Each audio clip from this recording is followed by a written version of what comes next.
Do you have a consumer-related issue? Want to learn more about matters concerning you as a consumer? Well, keep it locked to Nationwide 90 FM for the Consumer Hour with me, Nora Gay Banton, weekdays from 9 to 10 a.m. For all your consumer-centric matters, stay tuned to the Consumer Hour on Nationwide 90 FM, a revolution in media. Ready to tackle that building project? Start right. Start here at H&L Rapid True Value for building supplies. The time by H&L Rapid True Value is Nationwide time, 5 o'clock. Learn about smart betting strategies with AnyBet. Bet wisely, enjoy responsibly, and maximize your success. The temperature by AnyBet is 31 degrees Celsius in Kingston and Montego Bay.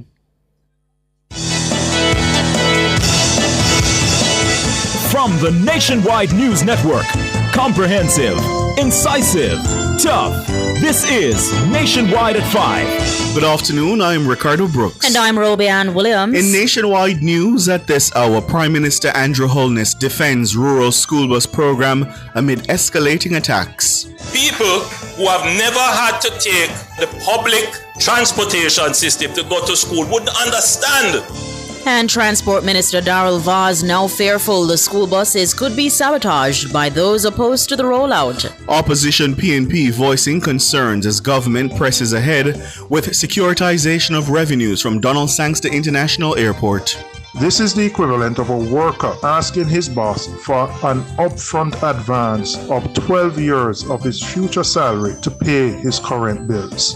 Teacher charged after convincing student to steal $4 million from her parents to sit CSEC examinations. Major changes coming later this month for registration and fitness of motor vehicles. In news from the rest of the world, demerit points for the majority of traffic violations in Trinidad and Tobago to be scrapped. U.S. President Donald Trump visited flood-ravaged Texas today, where 120 people were killed. In headline sports, 2 national championships produced lifetime best performances to win at Monaco Diamond League. And later in our broadcast, in the cover story at 5:35, another row has developed over the government's rural school bus program.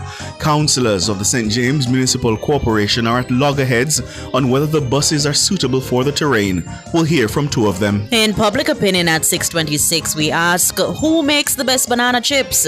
Give us your comments by logging on to our Facebook page, Nationwide News Network, and by tweeting us at Nationwide Radio and message us on WhatsApp at 876-285-5693. You can also leave your comments on Instagram at Nationwide 90 FM. In the nation's business at 6:40, Prime Minister Dr. Andrew Holness says a report on the country's disaster response infrastructure will soon be made public. It has recommendations for the overhaul of ODPEM. We'll hear from 2 former heads. At 7, U.S. Secretary of State Marco Rubio says he had positive and constructive talks with his Chinese counterpart as the 2 major powers vied to push their agendas in Asia. You'll hear more. All these and more as we take you home on air on your mobile, Nationwide 90 FM, Nationwide Radio, JM.com, and on the Nationwide app. It's available on the Google Play and the App Store. This Friday afternoon, it's your favorite day of the week, Friday, July 11, 2025.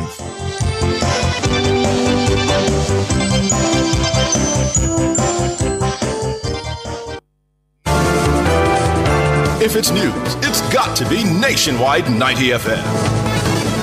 And now to the details. Prime Minister Dr. Andrew Holness has defended his administration's rural school bus program amid escalating attacks from the parliamentary opposition. Speaking in St. Elizabeth today, Dr. Holness says those who are criticizing the program do not understand the realities of taking public transportation to school. We have spent the last 9 years trying to figure out how can we get a proper school bus system for our children. But you see, people who have never had to take the public transportation system to go to school wouldn't understand.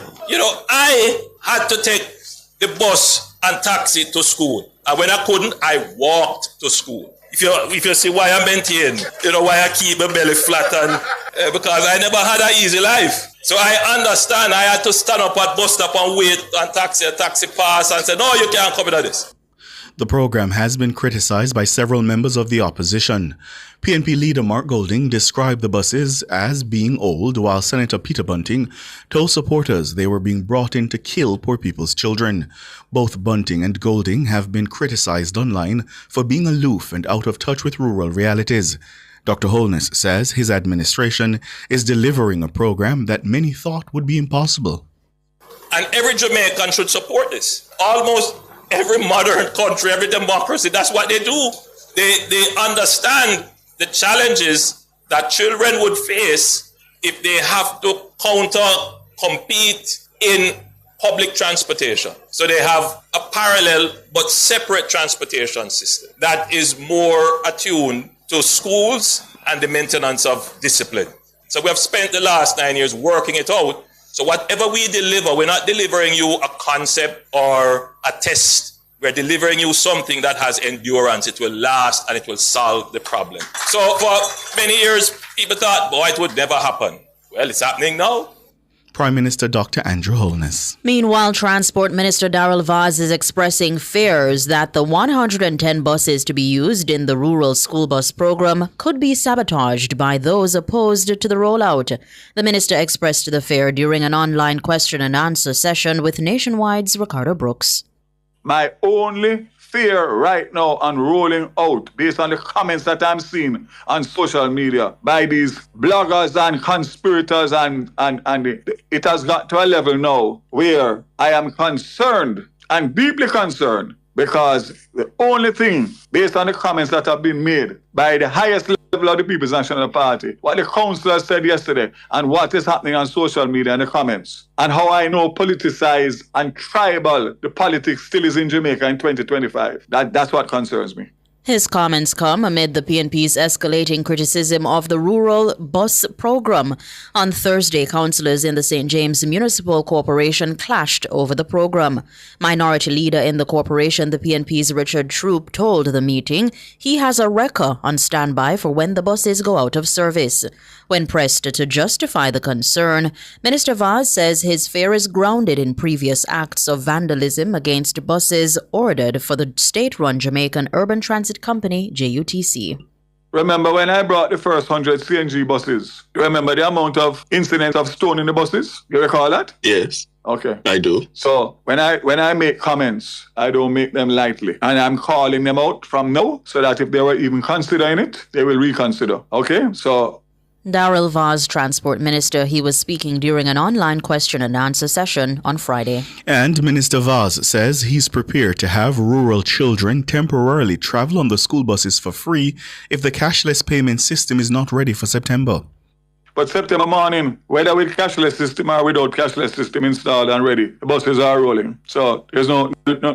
If the cashless system is not ready for September, you're willing to have the students travel free? There's nothing going to prevent me from rolling out those buses September morning. Nothing. If it costs us for 1 month, the lives that it will save is more than the monetary effect of allowing the kids to travel free for the month. Why we get this system properly done so that when we do it, there's no glitches. Darrell Vaz. The rural school bus program will utilize a cashless fare system. Under the proposed plan, rural children will pay a flat rate of $50 to travel on the school buses, regardless of distance.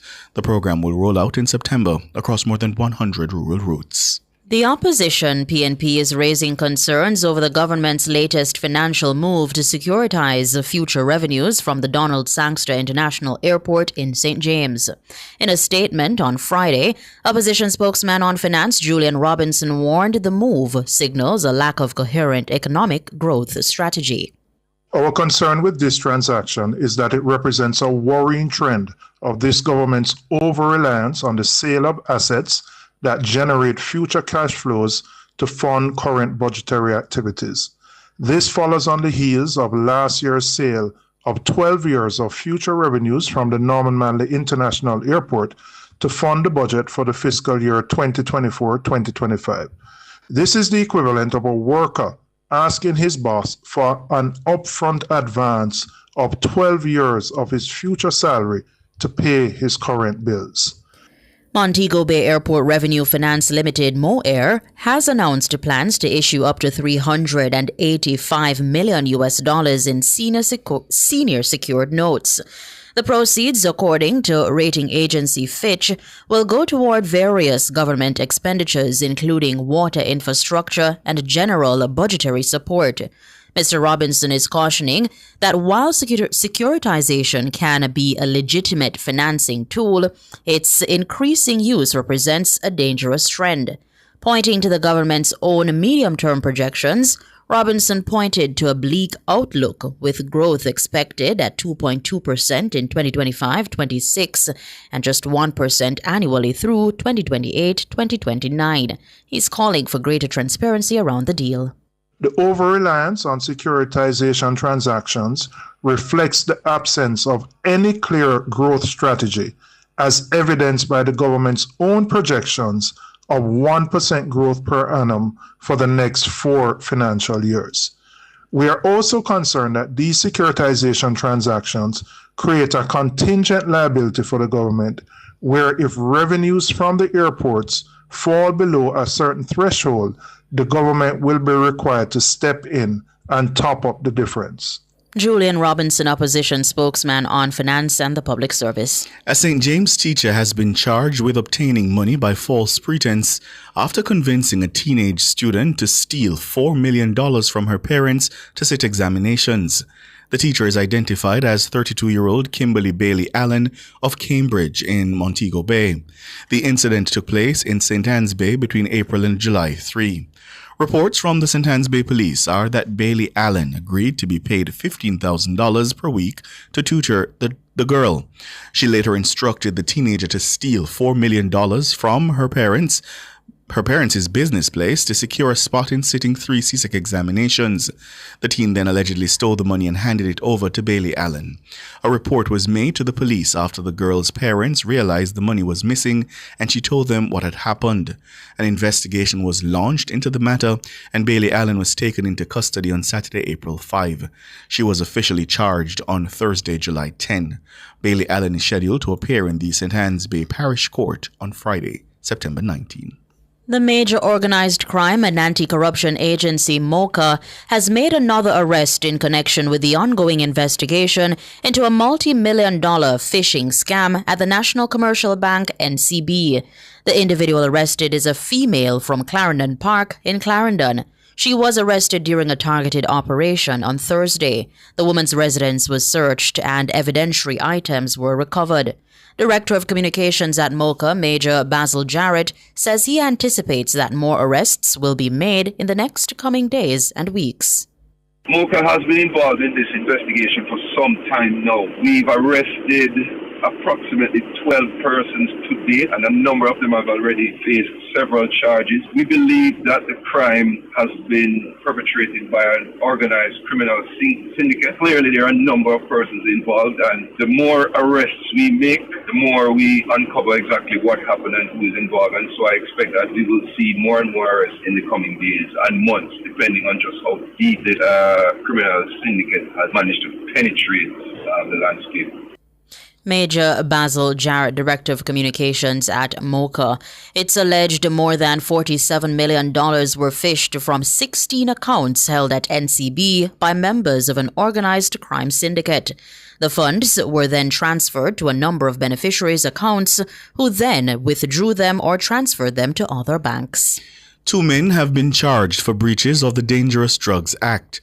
One of the charges relates to cocaine, while the other is in relation to ganja.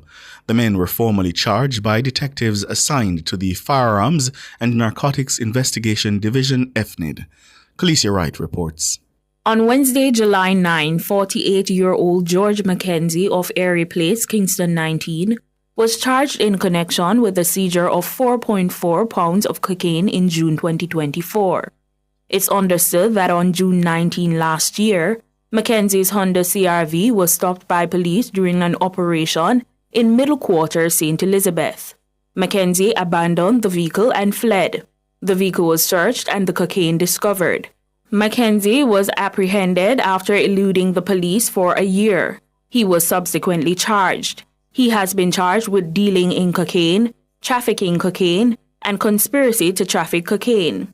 The cocaine seized has an estimated street value of $1 million Jamaican dollars. In a separate incident, police intercepted 2 vehicles along the Port Morant Main Road in St. Thomas on Friday, July 4.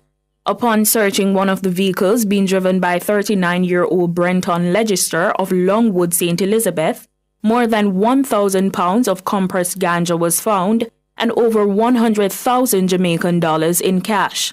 The other vehicle, which is also owned by Legister, but was being driven by another individual, was also searched. However, no illicit drug was found. Later on, Legister was arrested and charged. He has been charged with several offences, including possession of ganja, dealing in ganja, trafficking ganja, conspiracy to traffic ganja, and possession of criminal property. Khaleesi Wright for Nationwide News. You're listening to the news on Nationwide at 5. We'll have more after these.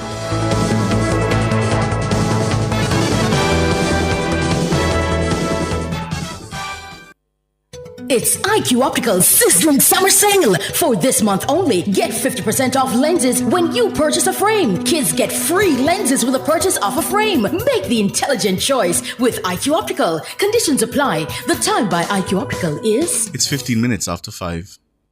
Rentokil Initial offers air purification solutions with triple filtration and unique auto-sensing capabilities that neutralizes malodor and replaces it with clean air. Call Rentokil Initial at 926-4236 for more details. The temperature by Rentokil is 31 degrees Celsius in Kingston and Montego Bay.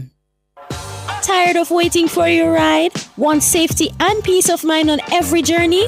Amber On Time is here! With verified drivers, real-time vehicle tracking, and panic button with armed security response, your safety is our priority. Reliable service, easy booking, premium experience, it's all just a tap away. Download Amber On Time today! 50 years of dreams. 50 years of finger-licking good memories, yeah. Thank you, Jamaica, for 50 years of finger-licking good memories. KFC, it's finger-licking good.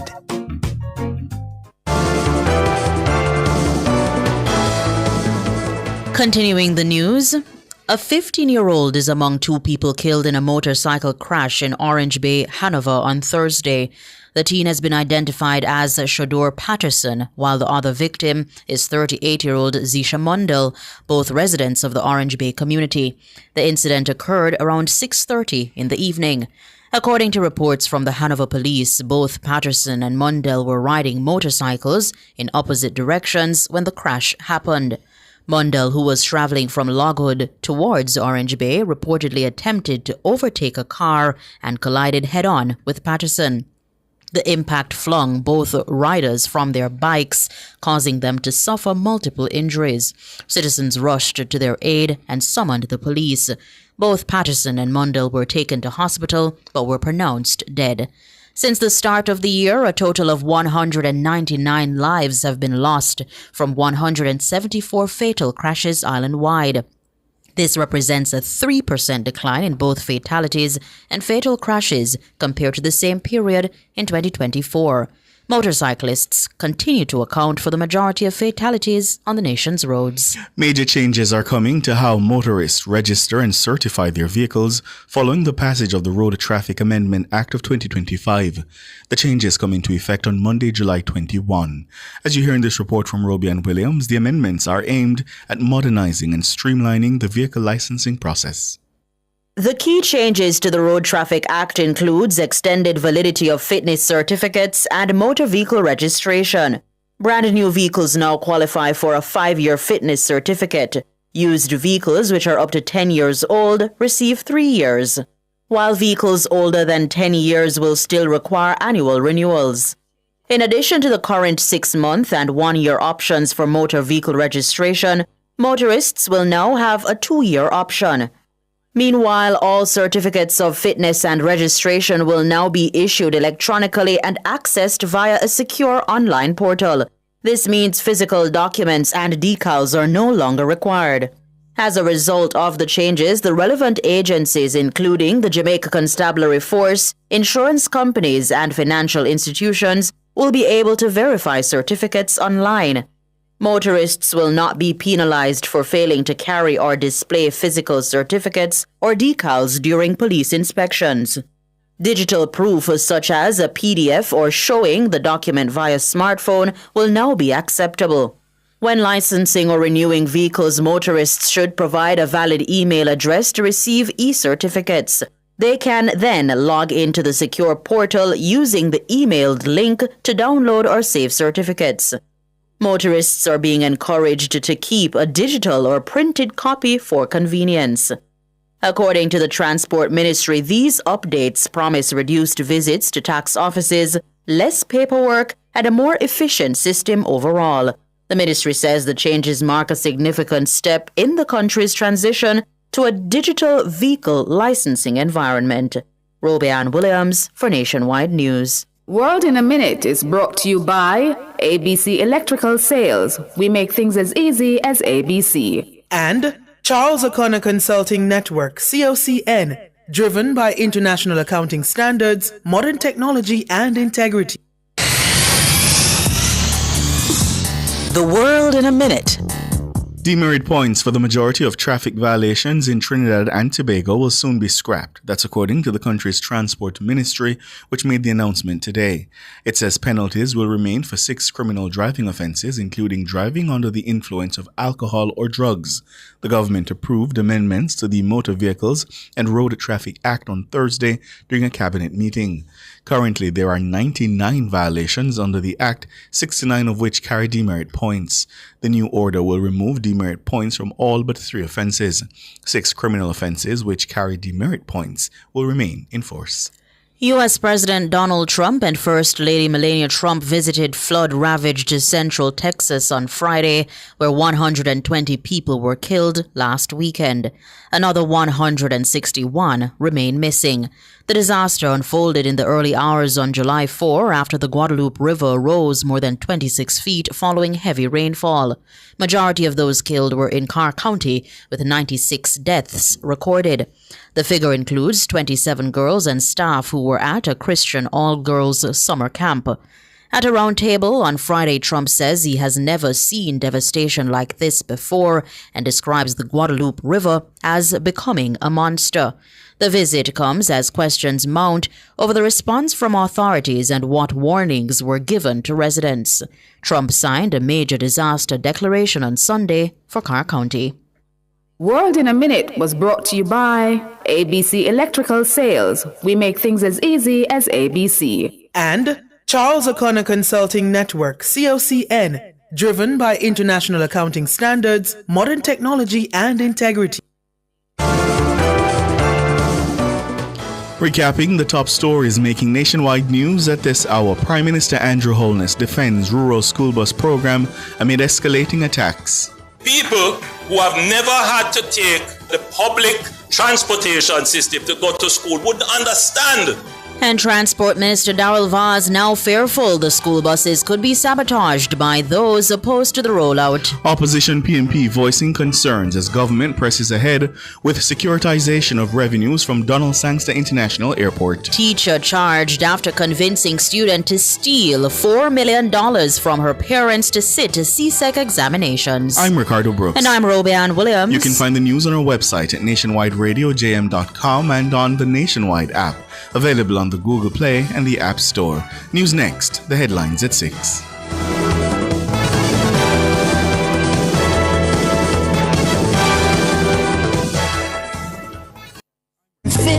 Years of dreams, 50 years of finger-licking good memories, yeah. Thank you, Jamaica, for 50 years of finger-licking good memories. KFC, it's finger-licking good. Sports at 5 is brought to you by Total Tools. Total Tools, every tool, every trade. Hello, good afternoon, and welcome to sports here on Nationwide 90 FM. I'm Wayne Walker. National champions Megan Tapper and Jordan Scott produced lifetime best performances as they ticked off victories at the Wonder Diamond League meeting in Monaco on Friday Tapper reproduced her national championship winning performance in taking down a big field in the 100 meters hurdles to win in a personal best equaling 12.34 seconds. Oh gosh, a real bad hit of the hurdle there. Start going really well on the near side. Megan Tapper storming away with this one, takes it by best part of a metre, and in second place Kambunji on the near side, and the time 12:34, the wind minus 1.1. Tapper, who won bronze at the Tokyo Olympic Games in 2021, says she's in a good place at the moment. I didn't get an opportunity to come here in 2023. This is my first time in Monaco. This is my first Diamond League for the year, and this is my first ever Diamond League win, so it's really exciting for me. For the race, I knew I was in good form, good shape. My team did an excellent job with preparing me for Monaco, and so I just came out here with faith, with obviously God in the mix, and just did what I know I could do. That's Megan Tapper. Scott soared to new heights in the men's triple jump. He got a big one on his final attempt to log 17 meters 52. It was a former Campion College Stars' fourth Diamond League victory on the bounce, extending his lead. Another national champion, Nikisha Price, placed the third in the women's 400 meters in a season's best 49.63 seconds.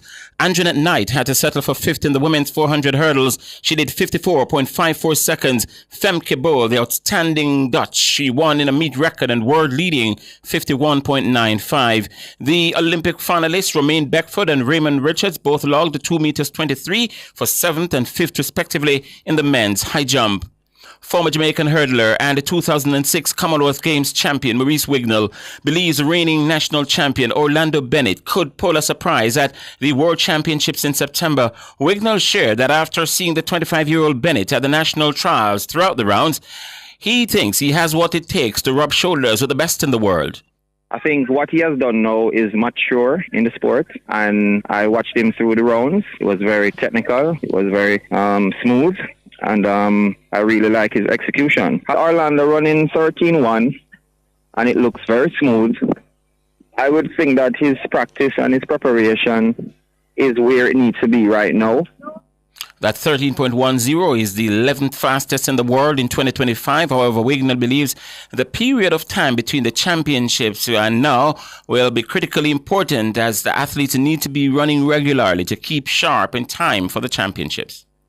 The issue that we may have is that the World Championships is in September, and we haven't even touched August yet. So if all these athletes, Orlando included, do not have a chance to compete, or they are not adapting the training, we might see a different set of people when it goes to competition.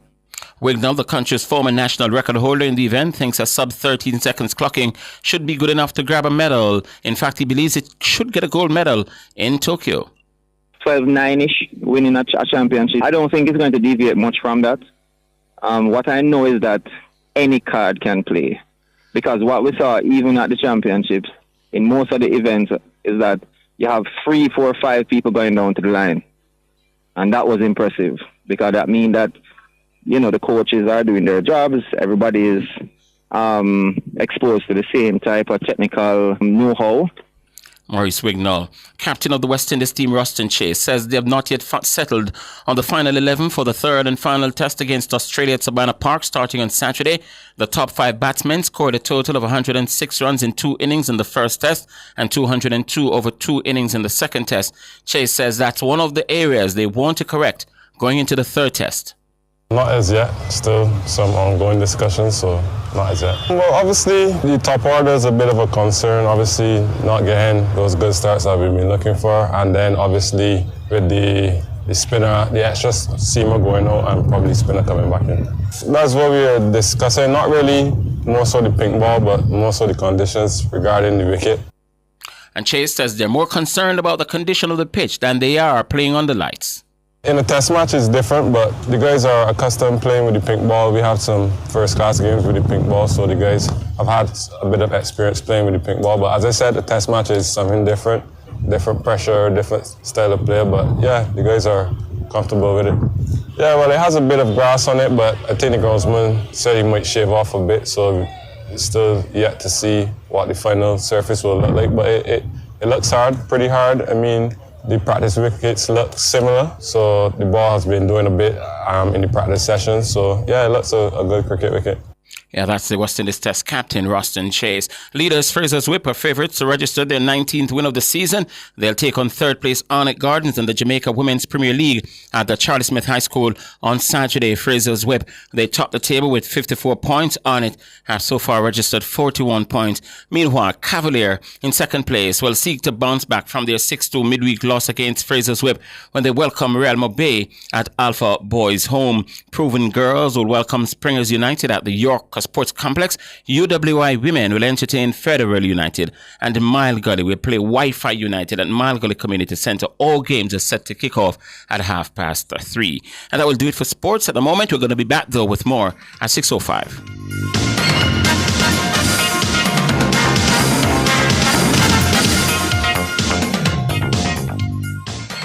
Sports at 5 was brought to you by Total Tools. Total Tools, every tool, every trade. Cubby's Baby Wipes is ideal for your baby's delicate skin, infused with vitamin E and aloe vera, and available for home or on the go. The time by Cubby's Baby Wipes is 5:30. From Kingston to the world, from Montego Bay to new adventures, and from Ocherias to endless possibilities. Wherever you're headed, we will proudly take you there. Jamaica's Airport, your global gateway. The temperature brought to you by the Airports Authority of Jamaica is 31 degrees Celsius here in the nation's capital, Kingston. It's the same out in the west, Montego Bay. 50 years of dreams. 50 years of finger-licking good memories, yeah. Thank you, Jamaica, for 50 years of finger-licking good memories. KFC, it's finger-licking good. Spring into style with Unique Living. Upgrade your home with our extensive range of products. Get sleek shower panels, stylish vanities, LED and non-LED mirrors, plus kitchen sinks, closet solutions, ceiling fans, and more. Available in various finishes and sizes. Visit shop number 6, 30 Dunrobin Avenue, Kingston 10. Call 876-755-3661 or visit our website at www.uniquelivingja.com. Don't wait to spring into style with Unique Living.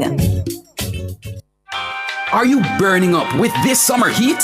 The place party, man. Get cool now with a Hisense air conditioner. I feel good. With advanced energy-saving inverter technology and whisper quiet operation, beat this heat with Hisense. Available at Aliaber Brands Limited, 64 Hagley Park Road, or call 876-676-5951 now. So good.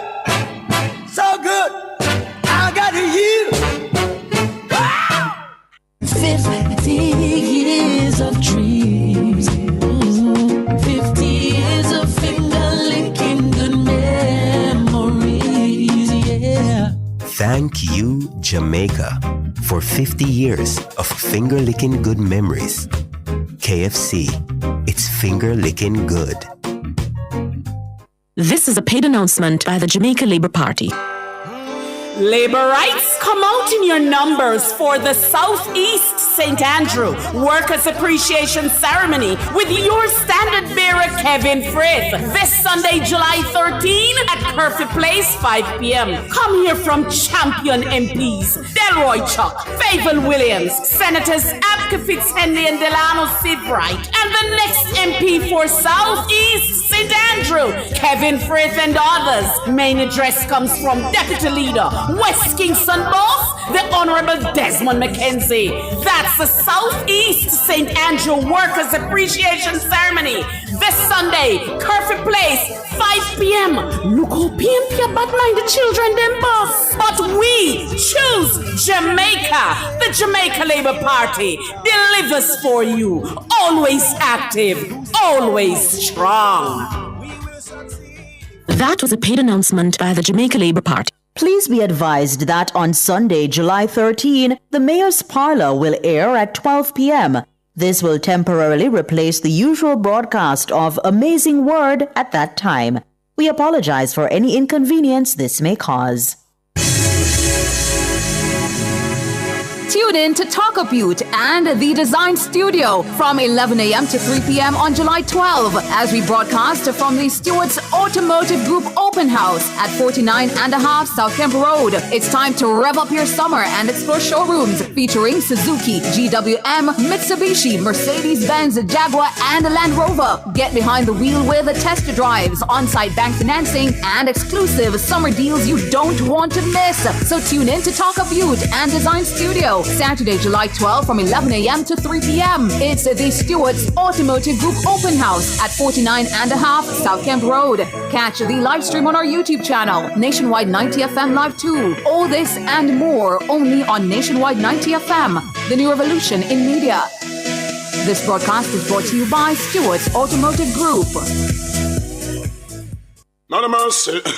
This one is very classic, dedicated to all the schoolers who are taking beats. If you've ever struggled to pass an exam, then you'll know that students today are under great pressure to get good grades and secure qualification needed to move on to higher education. The problem is that too many students are struggling alone and could really benefit from connecting with hardworking teachers and other bright students in other parts of the country and the region. Join me, Dennis Brooks, this and every Friday evening from 8 to 9, with a repeat on Saturday morning from 8 to 9. For the A-Team, a study group on radio, my team of teachers, students, and experts will break down the syllabus, giving you information, tips, and past paper questions that will help you get top grades in your upcoming exams. Follow us on Facebook Live and on Twitter and be a part of the community. It's the A-Team, Fridays at 8 p.m. with a repeat at 8 o'clock on Saturday morning. It's your free extra class on radio and social media. And it's right here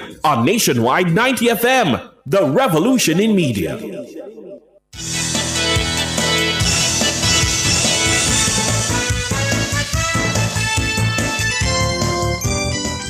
Good afternoon to you. Thank you so much for joining us here on Nationwide at 5. It's time for the cover story.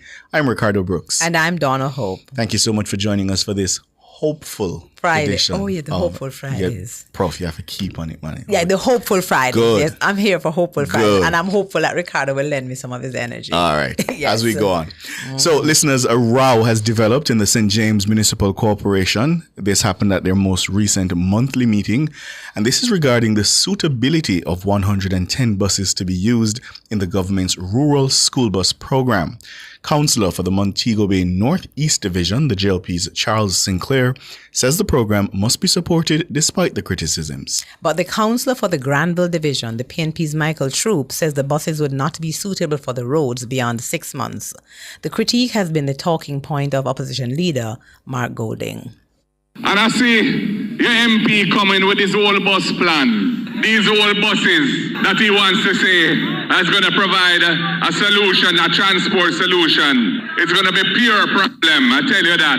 Our solution is to empower the taxi drivers and the bus drivers of Jamaica with a subsidy that we will pay them so they can carry the pick to them and you don't have to find all that money.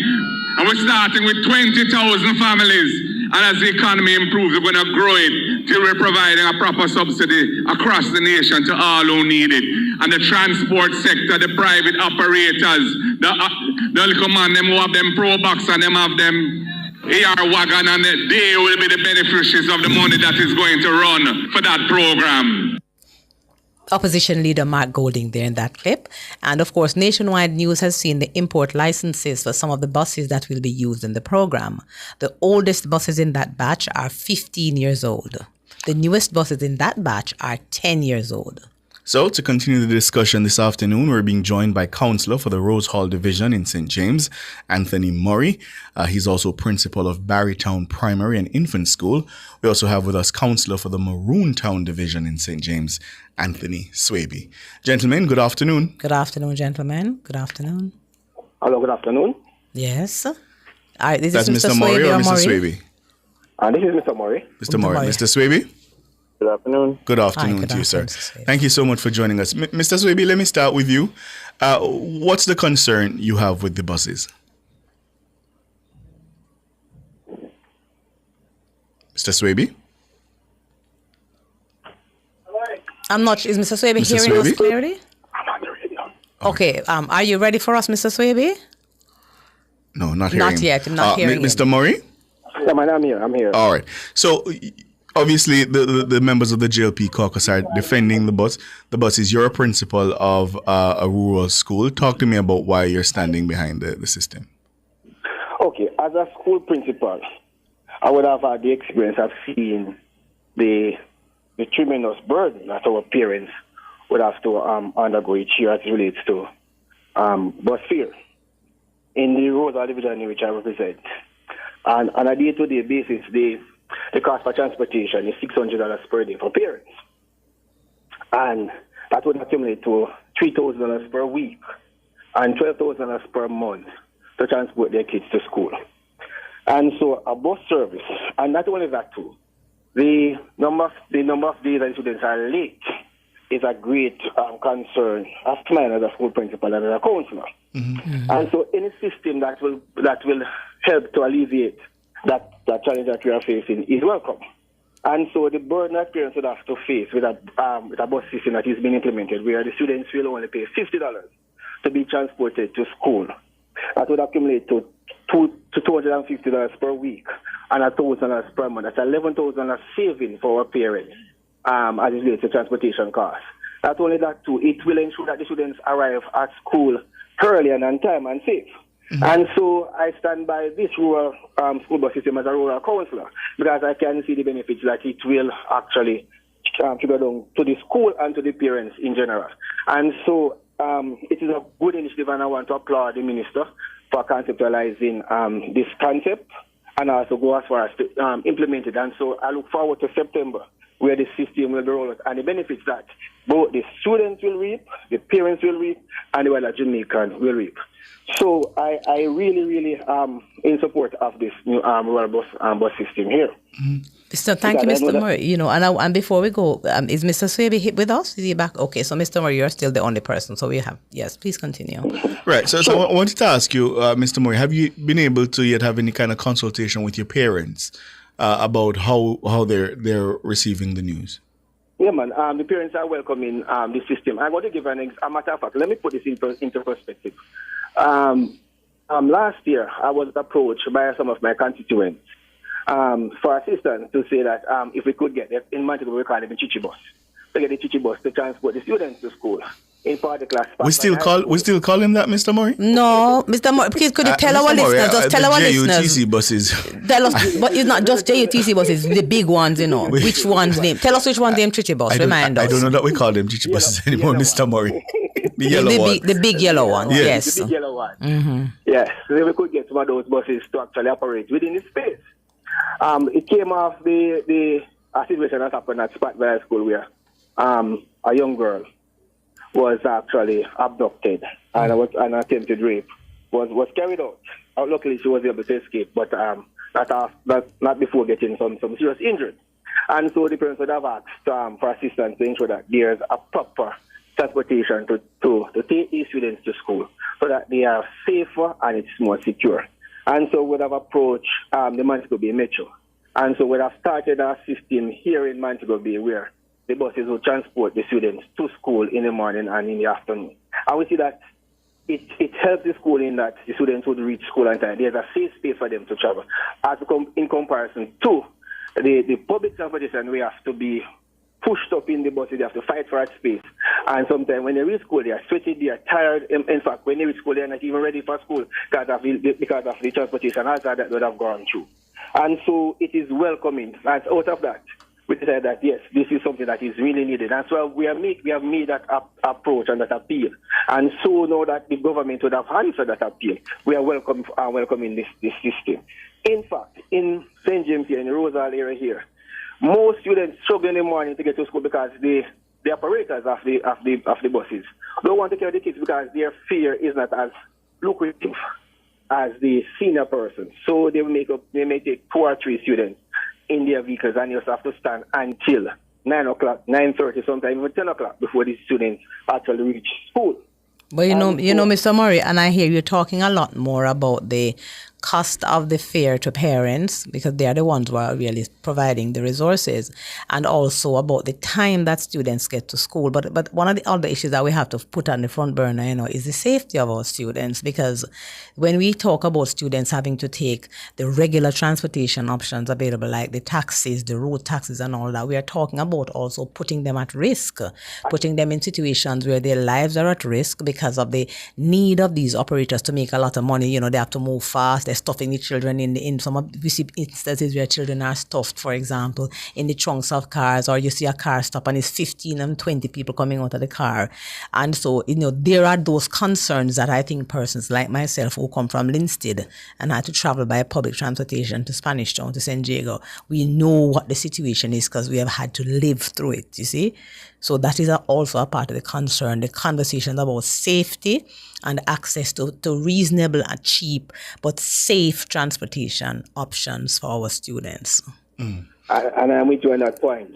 Myself, who had what I've experienced in the years, traveling from Kellips to Frankfield, would understand fully the need for a school bus system where you have to squeeze, you have to stand for hours, you have to get off your bed from 5 o'clock in the morning to catch the one bus to take you to school. So the persons who are speaking on the contrary to the school bus system may not have the experience or the hands-on experience that we would have had as it relates to the challenges that rural students actually go through each day trying to reach to school and trying to get a proper education. Mr. Murray, we have to take a quick break and come back. We got the signal, so we'll take a break and we'll come back and pick up the point.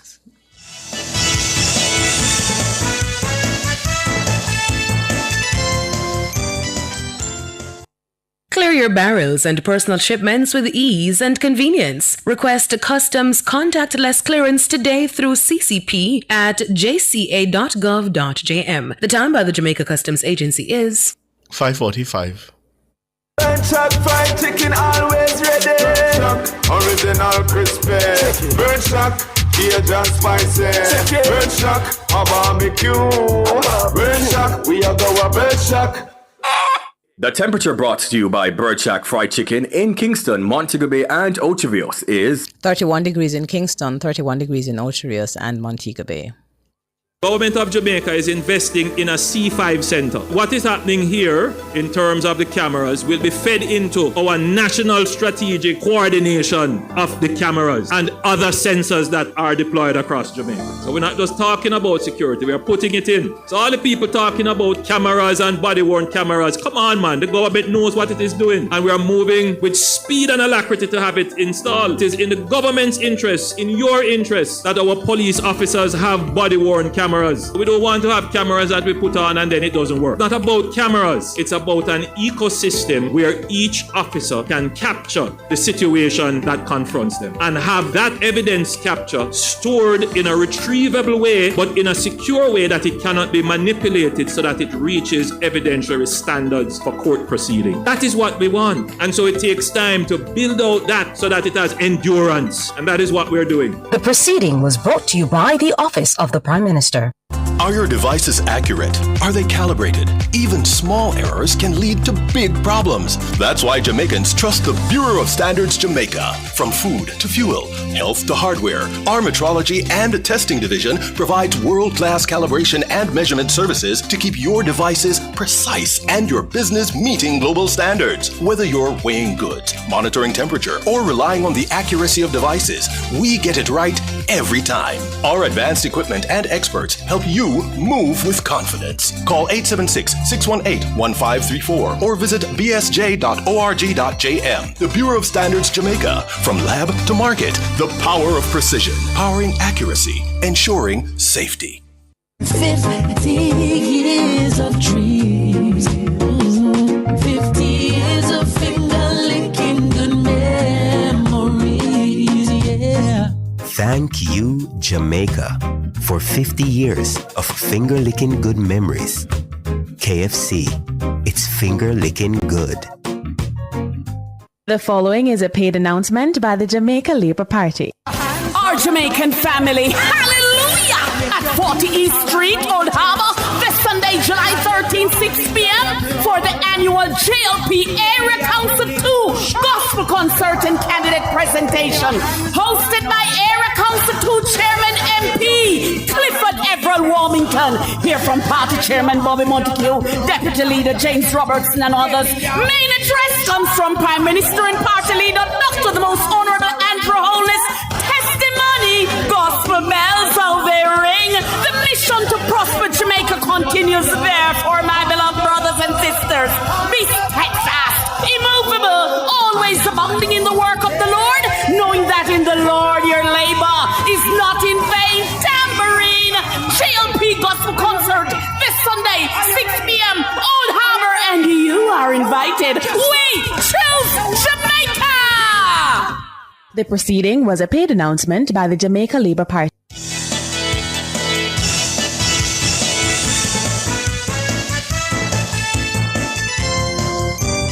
Thank you so much for staying with us here on Nationwide at 5. You're listening to The Cover Story. I'm Ricardo Brooks. And I'm Donna Hope. And we're talking to two councillors from the St. James Municipal Corporation. We heard from Anthony Murray, the councillor for Rose Hall Division.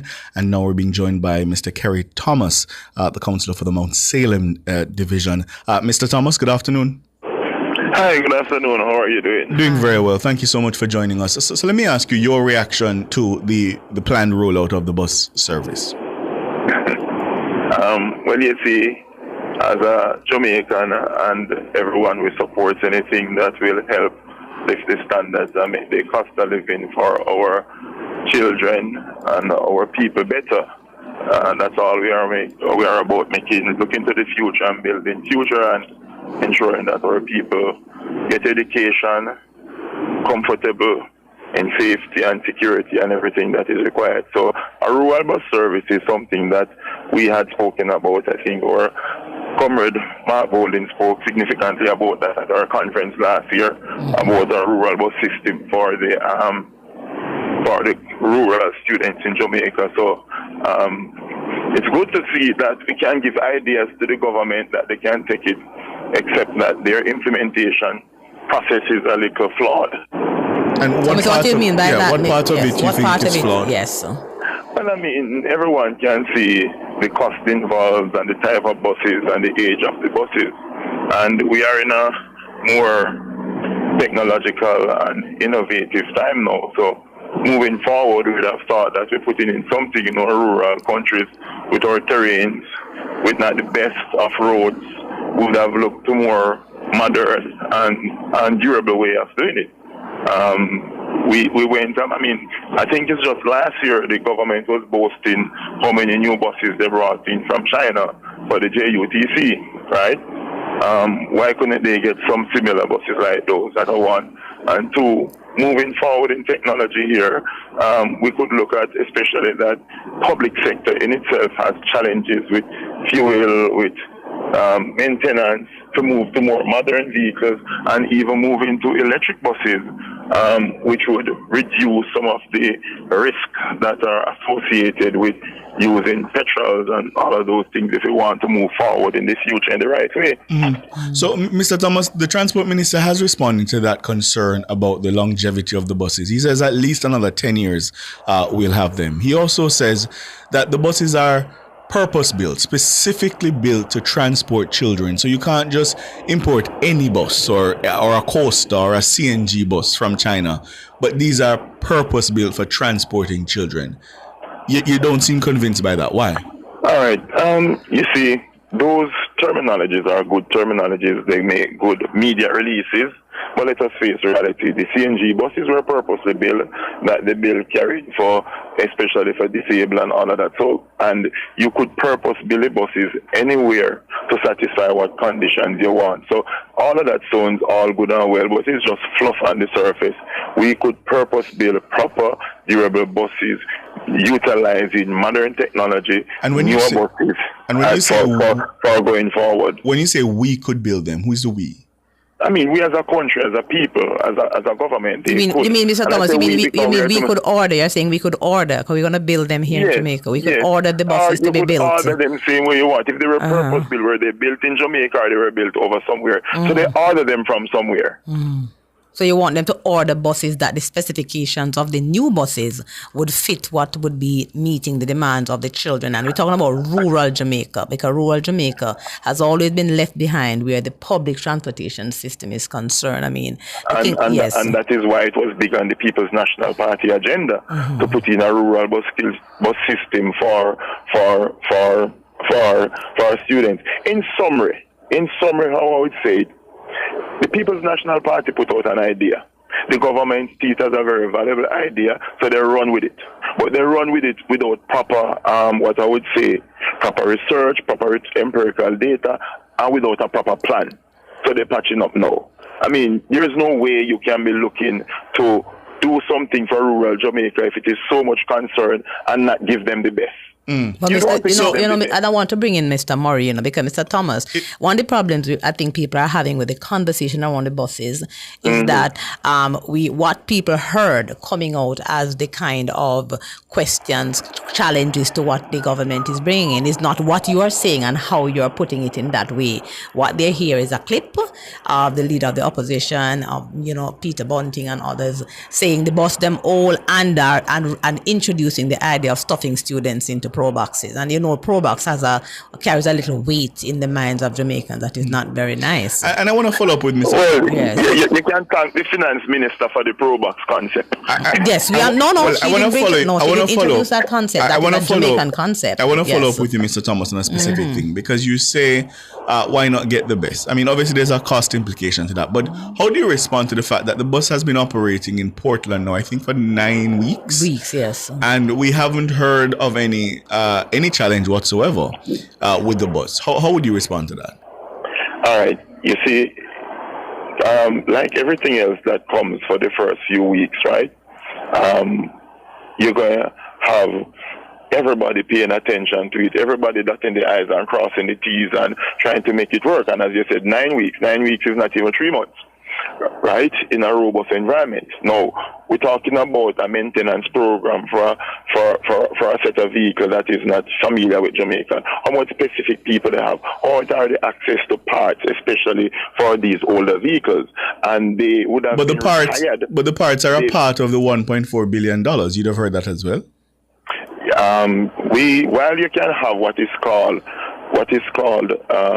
constantly or regular changes or used parts, right? There are going to be mechanical issues that you are going to develop that I am sure will not work that way. And we have had so much history of it. We can look at the current bus fleet that the JUTC has. We can look at the NSWMA and their ability to manage the trucks that they have. Even with the new trucks that they rolled out, we still have garbage collection problems all over the country. And we can look at so many things. We can look at other agencies bringing vehicles that doesn't last or search, even when they're coming at new. So, yes.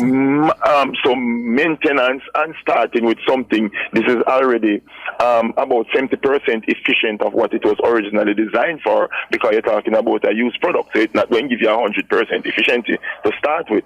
So Mr. Murray, we need to bring Mr. Thomas. We need to bring Mr. Murray back. Mr. Murray, your colleague is not convinced. I think just let me clear. I support a rural bus program for the kids in Jamaica. We just need to do it the right way. Understood. So let me hear Mr. Murray. So I think of course, Kerry Thomas is questioning the competencies of our technical persons in Jamaica and the ministry to actually go into America, ensure that these vehicles are roadworthy for Jamaica, and make sure that those buses that have gone through the rigorous inspection process that was spoke about by the minister. And so I am thinking my colleague councillors on questioning our technical persons and competencies, because these buses, and first of all, these buses are not pro boxes. The smallest one can host at least 32 students, largest one 72 students. So these are large size buses that will be put on the roads to accommodate our students. So they are not going to be, not only that, what my councillor Thomas also failed to understand, that these buses will not be operating like the regular route buses. They'll be taking students to school.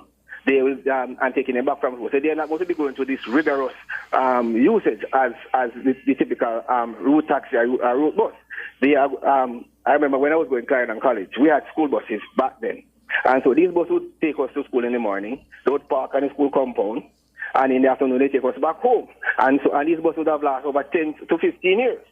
So the rigorous usage is not being considered by my counterpart.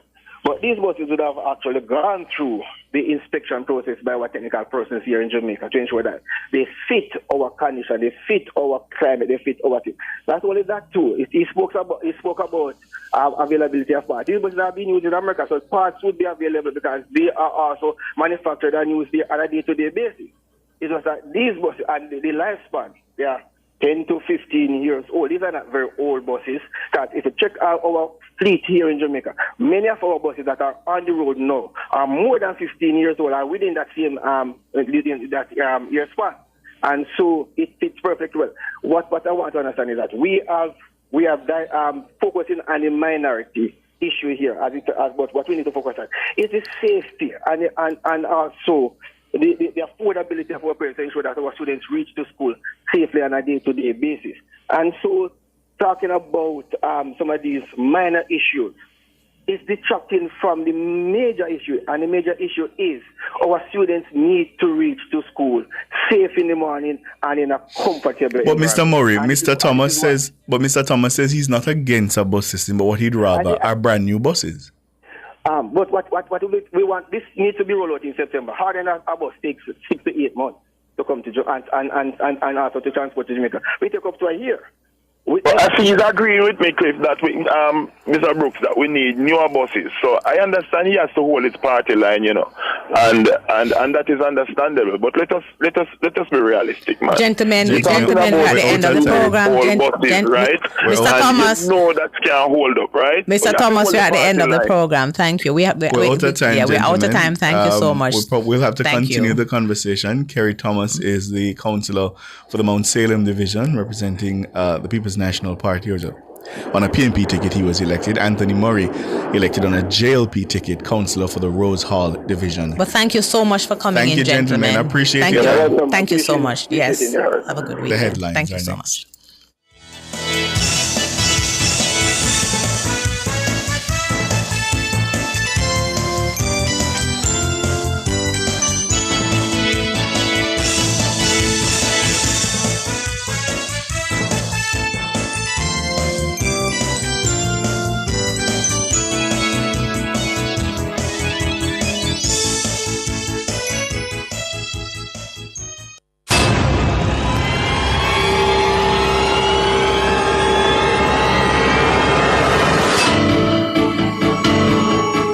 If it's in the public's interest, it's the nation's business during Nationwide at 5.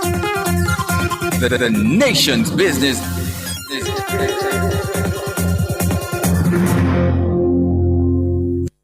The time brought to you by Guardian Life. Live secure, live easy is... 6:01.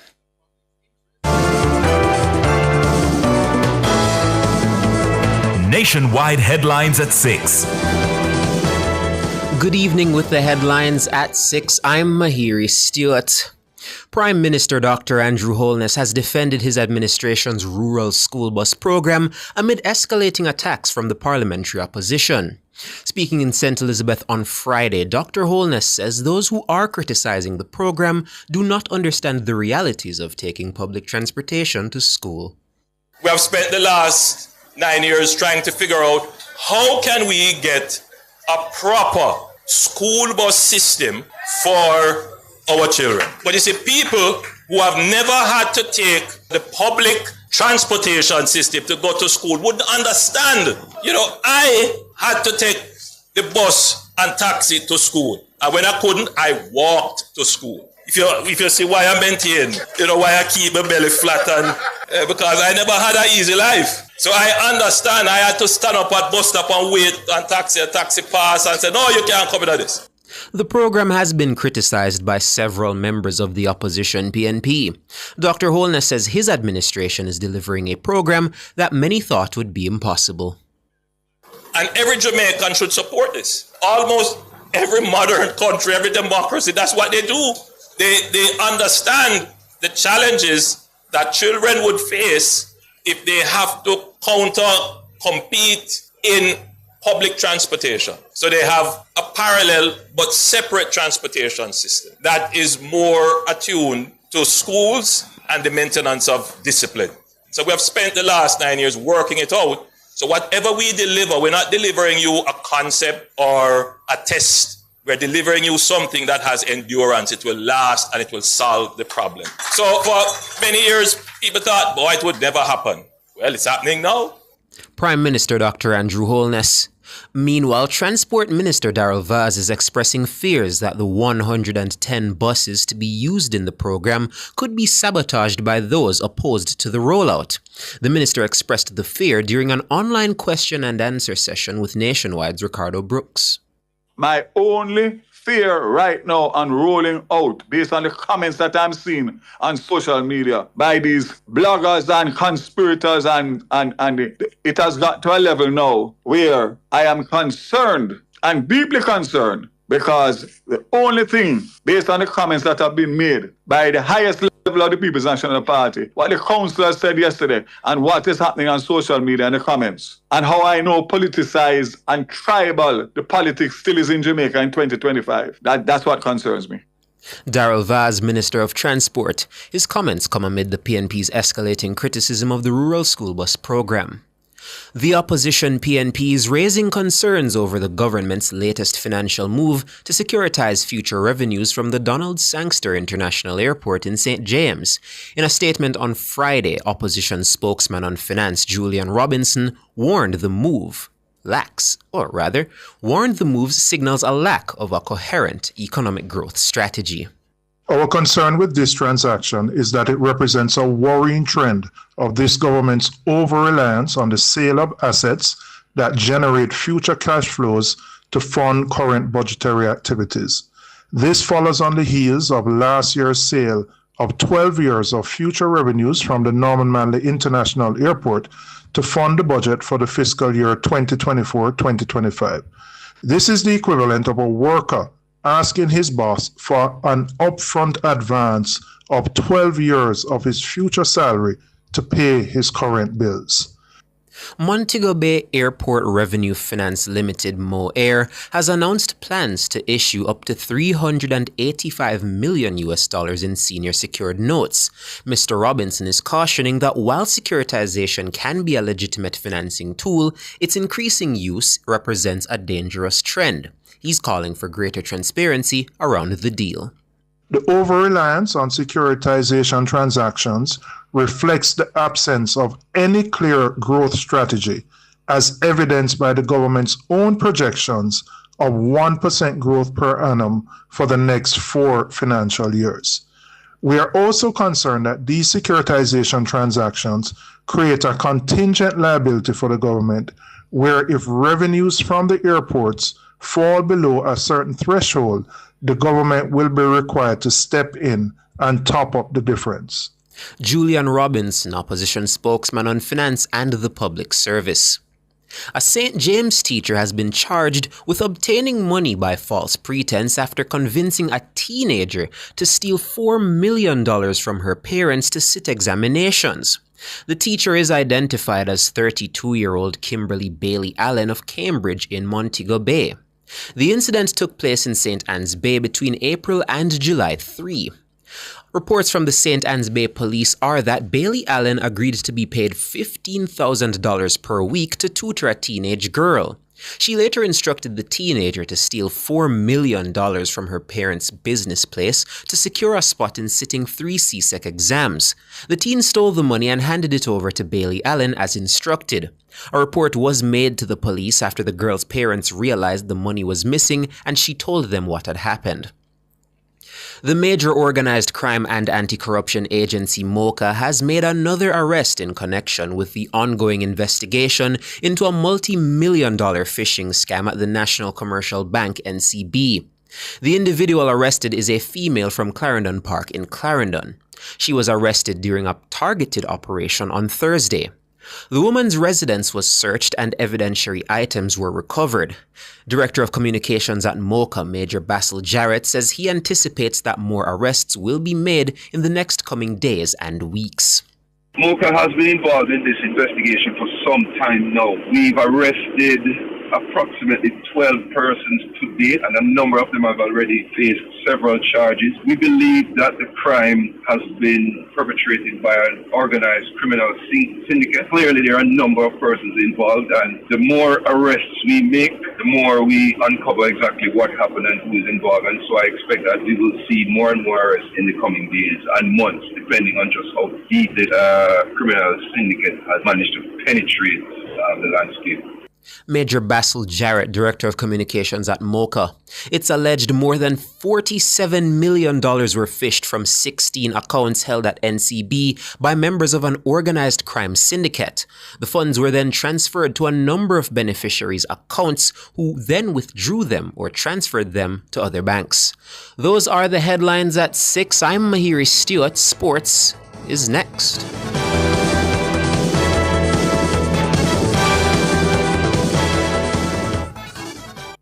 Is your money idling when it could be thriving? With CIBC Caribbean's fixed deposit offering, you can take charge of your cash. With 50,000 Jamaican to start, choose terms from 30 days to 2 years. Lock in your funds and enjoy premium rates guaranteed to grow your wealth. Whether you're eyeing short or long-term gains, our fixed deposit account puts you firmly in control of your money. Now is the time to open a CIBC fixed deposit account and start earning more today. CIBC, ambitions made real.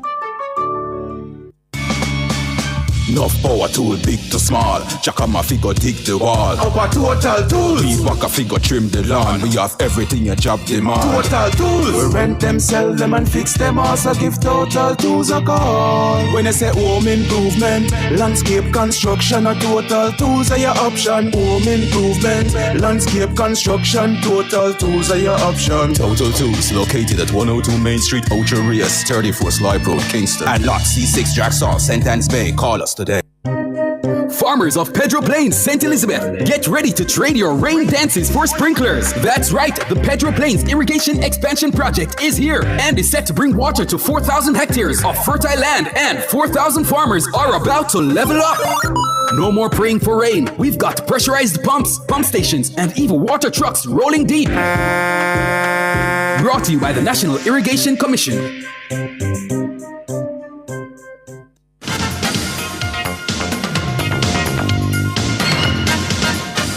Good evening with your sports report. I'm Alric Swaby. We start with track and the field as national champion Megan Tapper and Jordan Scott produced lifetime best performances as they ticked off victories at the Wonder Diamond League meeting in Monaco on Friday. Tapper reproduced her national championships winning performance in taking down a big field in the 100 meters hurdles to win a personal best equaling 12.34 seconds. Oh gosh, a real bad hit of the hurdle there. Start going really well on the near side. Megan Tapper storming away with this one, takes it by best part of a metre, and in second place Kambunji on the near side, and the time 12:34 to win minus 1.1. Tapper, who won bronze at the Tokyo Olympics in 2021, says she's in a good place at the moment. I didn't get an opportunity to come here in 2023. This is my first time in Monaco. This is my first Diamond League for the year, and this is my first ever Diamond League win, so it's really exciting for me. For the race, I knew I was in good form, good shape. My team did an excellent job with preparing me for Monaco, and so I just came out here with faith, with obviously God in the mix, and just did what I know I could do. Megan Tapper. Scott soared to new heights in the men's triple jump. He got a big one on his final attempt to log 17.52 meters. It was the former Campion College's fourth Diamond League victory in a row, extended his lead. Another national champion, Nikisha Price, placed third in the women's 400 meters in a season's best 49.63 seconds.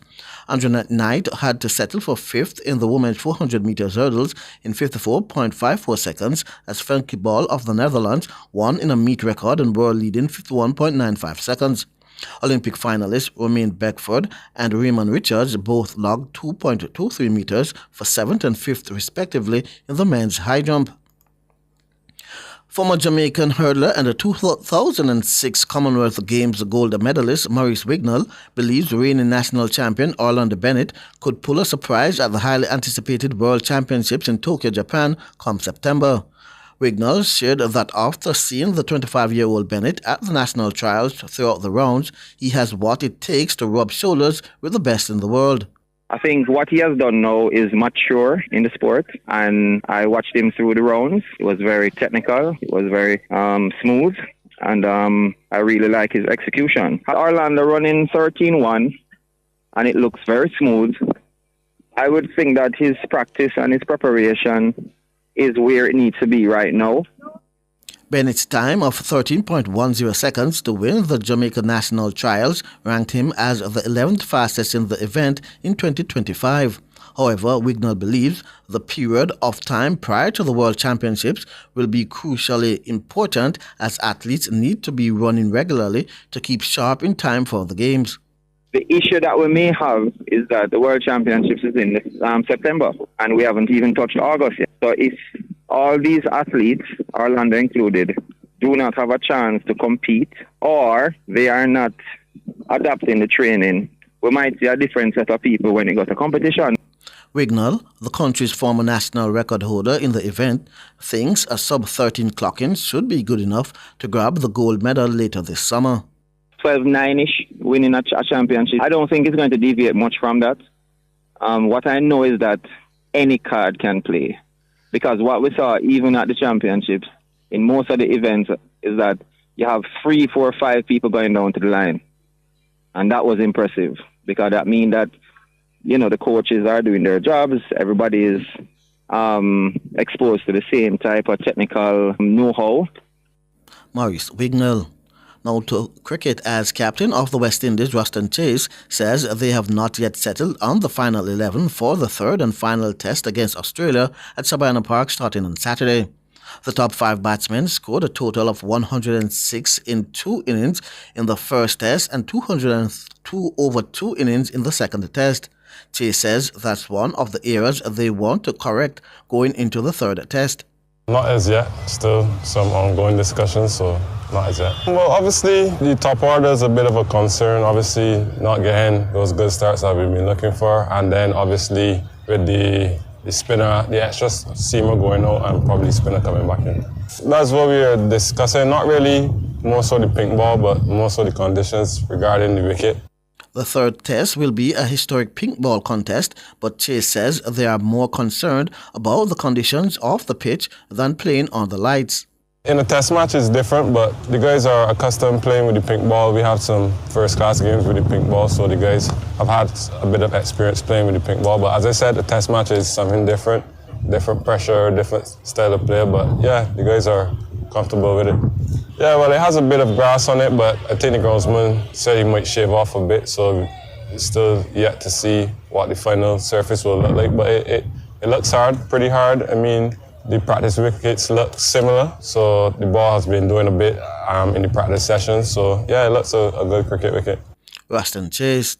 Now, the footballers' leaders, Fraser's Whip, are favoured to register their 19th win of the season when they take on third-place Arnett Gardens in the Jamaica Women's Premier League at Charlie Smith High on Saturday.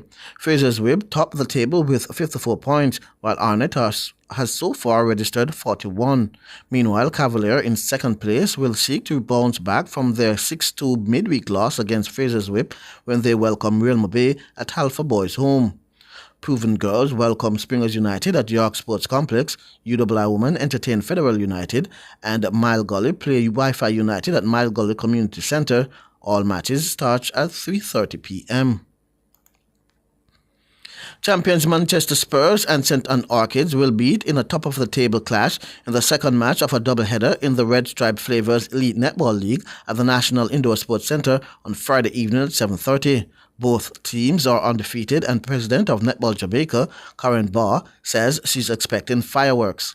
Expect a really intense competition tonight. The two teams, as you have said, are undefeated. They've been riding the wave high, and they have their own set of fans who come out to support them. Tonight is the end of the preliminary round, so, it's all been set up perfectly for that top-of-the-table clash, plus all 4 teams are vying to see who goes forward in what position into the playoffs. So really would love people to come out and support and enjoy a great night of netball. Kingston Hummingbirds will face St. Catherine Racers in the opening match, and Barr believes this will be just as intense. But we have a unique playoff structure. One will play 2, and the winner of that match will go straight to the finals. then 3 will place 4, and the loser of that match will exit the competition. The winner of that match gets to play the loser of the first match to see who will be in the finals. So there is some excitement left to come for this competition in the next 2 weeks. Karen Barr. Now to swimming, as Joanna Ashley has been added to Jamaica's swim team, who are currently locked in preparation mode ahead of the 2025 staging of the Goodwill Games in Barbados, set for August 15 to 17. With Ashley's addition, Jamaica will now field a 40-member contingent. Christina Chuck Smith, team manager, stated that the athletes are eager for the start of the championships, which is still little over a month away. And they are ready. They're so happy to be here. They're so happy to be a part of the team. Their parents are also very supportive. The coaches are very happy with the training sessions that they've had so far. We look really good now, especially since we have that 40th, because that 40th now allows us to have an extra relay, and relay is double points. So that gives us an even better advantage now. So we're quite happy. We're quite excited. And she's an excellent swimmer. She's one of our top ones as well. So we're really excited. The feeling, the vibe is very high, very high. At last year's staging, Jamaica amassed a total of 49 medals, inclusive of 20 gold, 14 silver and 15 bronze. Chuck Smith is positive Jamaica will surpass that mark based on the level of talent within the group. Oh, we are definitely surpassing that. Definitely, because last year we didn't have as many swimmers. We did not have the full team of 40. And so they couldn't. It's virtually impossible to be able to do that, because if you don't have a full team, then you can't get as many medals, can't get as many points. But now with a full team, we're definitely better off. She is hopeful that each of Jamaica's swimmers will manage to grab a medal at the Games in Barbados. For me, definitely just having safe swimmers coming back home. But for the team, definitely having children with personal best times and coming back with medals. Everybody wants to come back winners. So definitely having medals would be a good thing for, if every single one of our swimmers can get a medal, then that's what we'd consider success. Christina Chuck Smith. And finally, in volleyball, President of the Jamaica Volleyball Association, Jacqueline Cowan, says the association is in a race against time to secure the funding needed to ensure that the country's senior women's team are present in the Bahamas for the Caribbean Volleyball Championships scheduled for August 13 to 24. Well, the number one is defending the crown, but we can't do that without the funding. So I know that the teams are actually actively assisting in doing that, as well as the association is doing as much as it can do to get the funding, not just for the senior team, but also to host the under-17, which will take place shortly. Jamaica are defending champions of the tournament, and Cowan believes with just over a month left before the start, the country's 12-member team are still requesting assistance needed to ensure that their preparation phase isn't severely affected. Nothing really has changed in terms of the support that we need for funding. The teams need to go away. We're still trying to get tickets for them to go, and we also have accommodation costs. But that would be the biggest challenge that we have at this point in time. But we're pretty pleased with the training, in terms of the fact that the teams are actually actively training. Jacqueline Cowan. I'm Alex Swaby, and that's your sports.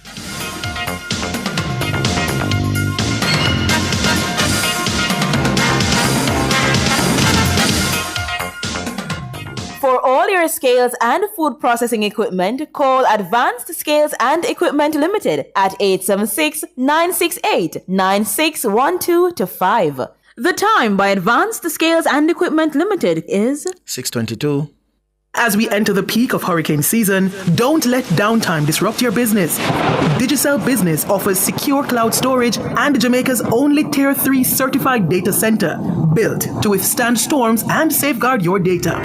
With 24/7 monitoring, local hosting, and 100% uptime, your operations stay protected no matter the weather. Prepare now, protect what matters. Call Digicel Business Solutions at 876-469-2677 or visit digicelbusiness.com. Digicel Business Solutions. Stay online, stay protected. Residents of Portmore, you spoke and we listened. JPS is returning to the Sunshine City. Starting July 2025, you'll be able to visit the My JPS Care Hub inside Fontana Portmore. Get answers to queries related to billing, payment, prepaid electricity, service requests, and more. Our agents will be on the ground to ensure you are in and out in no time. Look out for the My JPS Care Hub in Fontana Portmore, coming this July. JPS, powering what matters. Farmers of Pedro Plains, St. Elizabeth, get ready to trade your rain dances for sprinklers. That's right, the Pedro Plains Irrigation Expansion Project is here and is set to bring water to 4,000 hectares of fertile land, and 4,000 farmers are about to level up. No more praying for rain. We've got pressurized pumps, pump stations, and even water trucks rolling deep. Brought to you by the National Irrigation Commission. 50 years of dreams, 50 years of finger-licking good memories, yeah. Thank you, Jamaica, for 50 years of finger-licking good memories. KFC, it's finger-licking good. Public Opinion is brought to you by Cleasing Industrial Supplies Limited, Industrial Automation and Control Solutions. Good evening, and welcome to Public Opinion. I'm Roby Ann Williams. A special good evening to our friends on our YouTube platform. Thank you so much for tuning in. We invite you to weigh in live in the comment section on today's Public Opinion. It's a Friday, so we're taking it down a notch from all the heavy stuff we did a go on and keep. In the week, we are carried it down a little bit. So, it's the battle of the banana chips. For me, which I'll ask you, the people, who makes the best banana chips? That's the public opinion we're asking, Who makes the best banana chips? I'll start with the comments on our Facebook platform. Carlington Bartley is saying St. Mary's banana chips, but them need for put more in the bag. That makes sense. Let me see. Michelle Bernard is saying is one banana chips the boat, and that one is St. Mary's. Thank God saying Chippies, of course. None other can compare. Make St. Mary's go sit down. Philip Jackson is saying that St. Mary's banana chips keep you chipping and always nibbling. Patrick is saying Chippies, me say. They both long time. Time come to choose Chippies. I put a little political swing to it. Shanice Comfort is saying Chippies banana chips. None of them. Eunice Anderson says none of them. Kathy, or that should be Kathy Gale, says Chippies. Long live Chippies. All others are inferior and banana chips wannabes. I say. Audley is saying I love Saldanza spicy plantain chips. Yeah? Saldanza spicy plantain chips.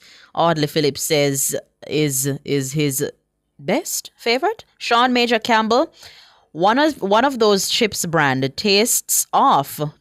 He's saying that one of the chips brand them tastes off when the oil for frying gets stale, but it used to be a favorite. Wow. We're still a while ago. Dawn A. Hamilton is saying Maroon Pride. Yeah, there's a banana chips named Maroon Pride. Deandra is saying Chippies. Cheryl Hamilton saying Chippies. Kerry Ann says St. Mary's. Oh, Maroon Pride again from Byral Car. Really? Let me see. I'm going to have to Google that one. Maroon Pride banana chips. I never know about Maroon Pride banana chips. Yeah. Wow. Okay. You never know till you know. All right. Who makes the best banana chips? Derek Muir is saying St. Mary's. Seeing St. Mary's coming from JJ. Janoy. Trophy Queen is saying Saldanza makes the best banana chips. Edney Powell saying Chippies. Chippies all the way. Let me see if we can get the comments on our X platform. Griot right away is saying Chippies, but good luck finding them. We said they're scarce. Chippies coming from Tari as well. Austin Chapo says St. Mary, but them best days they behind them. What that mean? Tia Davis is saying Chili's banana chips.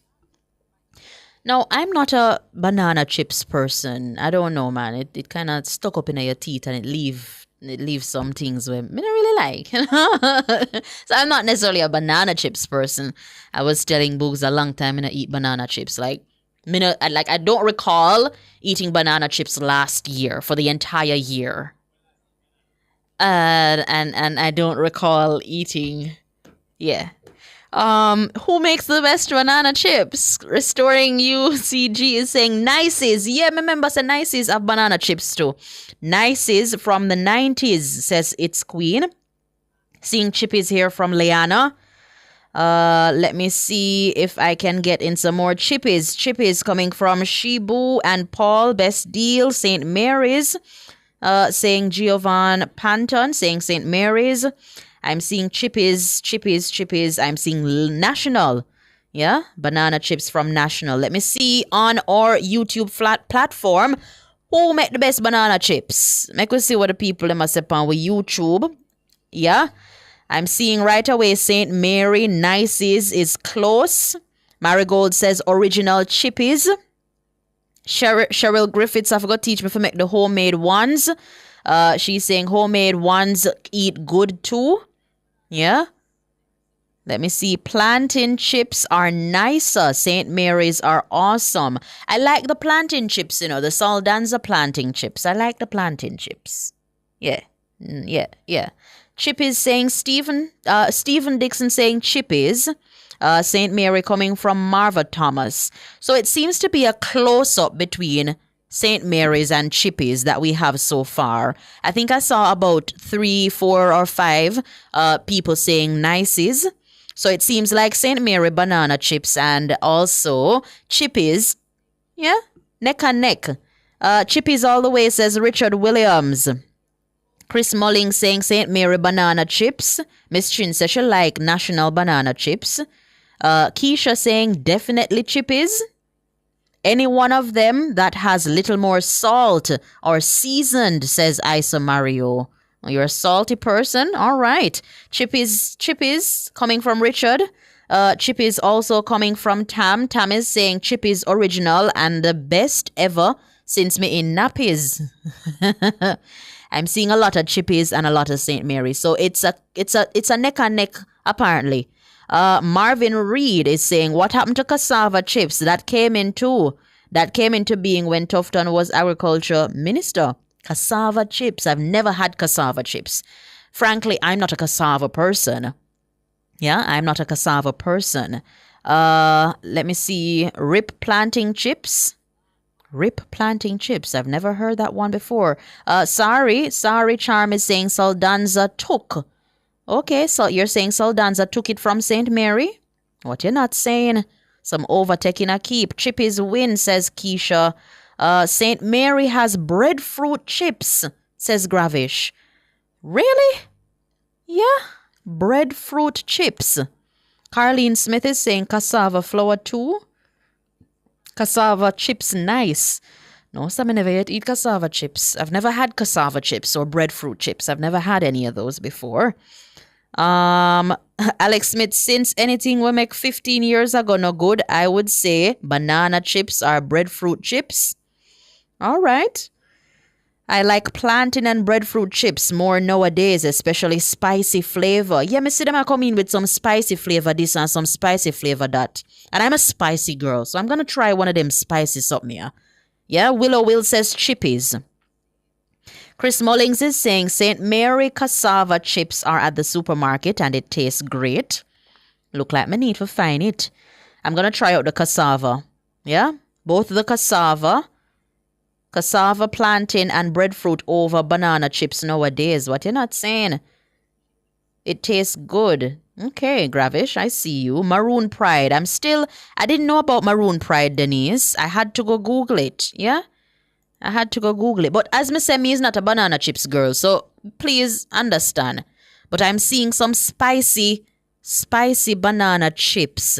Like, who would have thought? Who would have thought? You have different flavors of banana chips. Voyage is saying breadfruit chips is good. Yeah?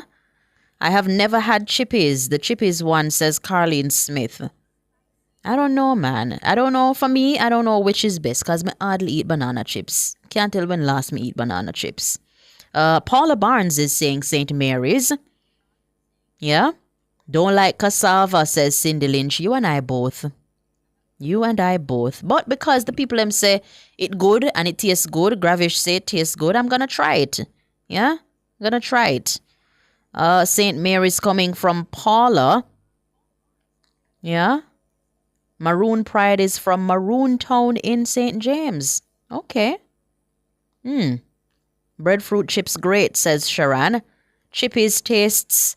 Wow, Chris Mullings, you come out strong with that one day. Yeah? St. Mary's, Paula Barnes, Betsy is saying chippies all the way. You know, people will just love banana chips. Like if them in a one bus and see it, them not pass it. If them a walk past it, them not pass it. Them a go stop and buy it. Yeah, Chippies and St. Mary's seem to be it for our YouTubers. Over on Facebook, I think it's the same. It's a tie between Chippies and St. Mary's. I saw Nice's as well. Wow, Courtney Powell, Dasheen chips. That's the one that kind of new to me. Dasheen chips. Never see it before, nor me never taste it before. Potato chips. Yeah, potato chips. We eat potato chips. AKA Pringles. Tom said potato chips, AKA Pringles. Chips are the end idea. It depends on whichever chips you like. Thank you so much for participating in Public Opinion. Do have yourselves a wonderful weekend. The Business Report is up next.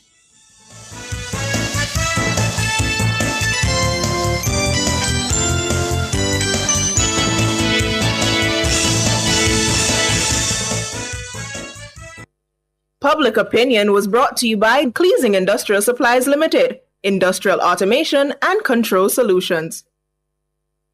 Drive the most exciting new vehicles in Jamaica. Schedule your 2024 Ford Ranger pickup or Ford Everest 7-seater SUV test drive now. Call or visit KIG today. The time by KIG is 6:34. Visit Marshall's Pharmacy, Greater Portmore, for all your prescription needs, gifts, personal care, household, and stationery items. The temperature by Marshall's Pharmacy, Greater Portmore is 31 degrees Celsius in Kingston, 29 out west in Montego Bay. Hello, good evening, and welcome to Nationwide's Business Report. I'm Robianne Williams. UK Chancellor Rachel Reeves has called the economy's recent performance disappointing after figures showed it shrank unexpectedly in May. According to the Office for National Statistics, ONS, the economy contracted by 0.1%, this also after shrinking in April. The fall in economic output, which confounded analysts who had expected to see slight growth, was mainly driven by a drop in manufacturing, while retail sales were very weak. The weaker-than-expected figure adds pressure on the government, which has made boosting economic growth a key priority. Over in the U.S., President Donald Trump has said he will impose a 35% tariff on Canadian goods starting on August 1, even as the two countries were days away from a self-imposed deadline to reach a new trade deal. The announcement came in the form of a letter published on Trump's social media platform, Truth Social, along with additional threats of blanket tariffs of 15% or 20% on most trade partners. Canadian Prime Minister Mark Carney said his government would continue to protect his country's workers and businesses as they head towards the new deadline. And finally, in the currency markets at the close of trading today, it cost 161 Jamaican dollars and 20 cents to buy $1 US, 216 Jamaican dollars and 97 cents to buy £1 British pound, and 118 Jamaican dollars and 18 cents to buy the Canadian dollar. That's the Business Report. I'm Robianne Williams. Good evening.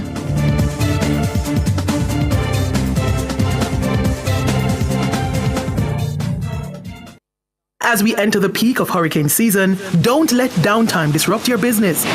Digicel Business offers secure cloud storage and Jamaica's only Tier 3 certified data center, built to withstand storms and safeguard your data. With 24/7 monitoring, local hosting, and 100% uptime, your operations stay protected no matter the weather. Prepare now. Protect what matters. Call Digicel Business Solutions at 876-469-2677 or visit digicelbusiness.com. Digicel Business Solutions. Stay online, stay protected. For all your electrical needs, visit ABC Electrical Sales. They stock a wide variety of electrical supplies including plugs, switches, panel boards, and conduits, plus energy-saving fixtures.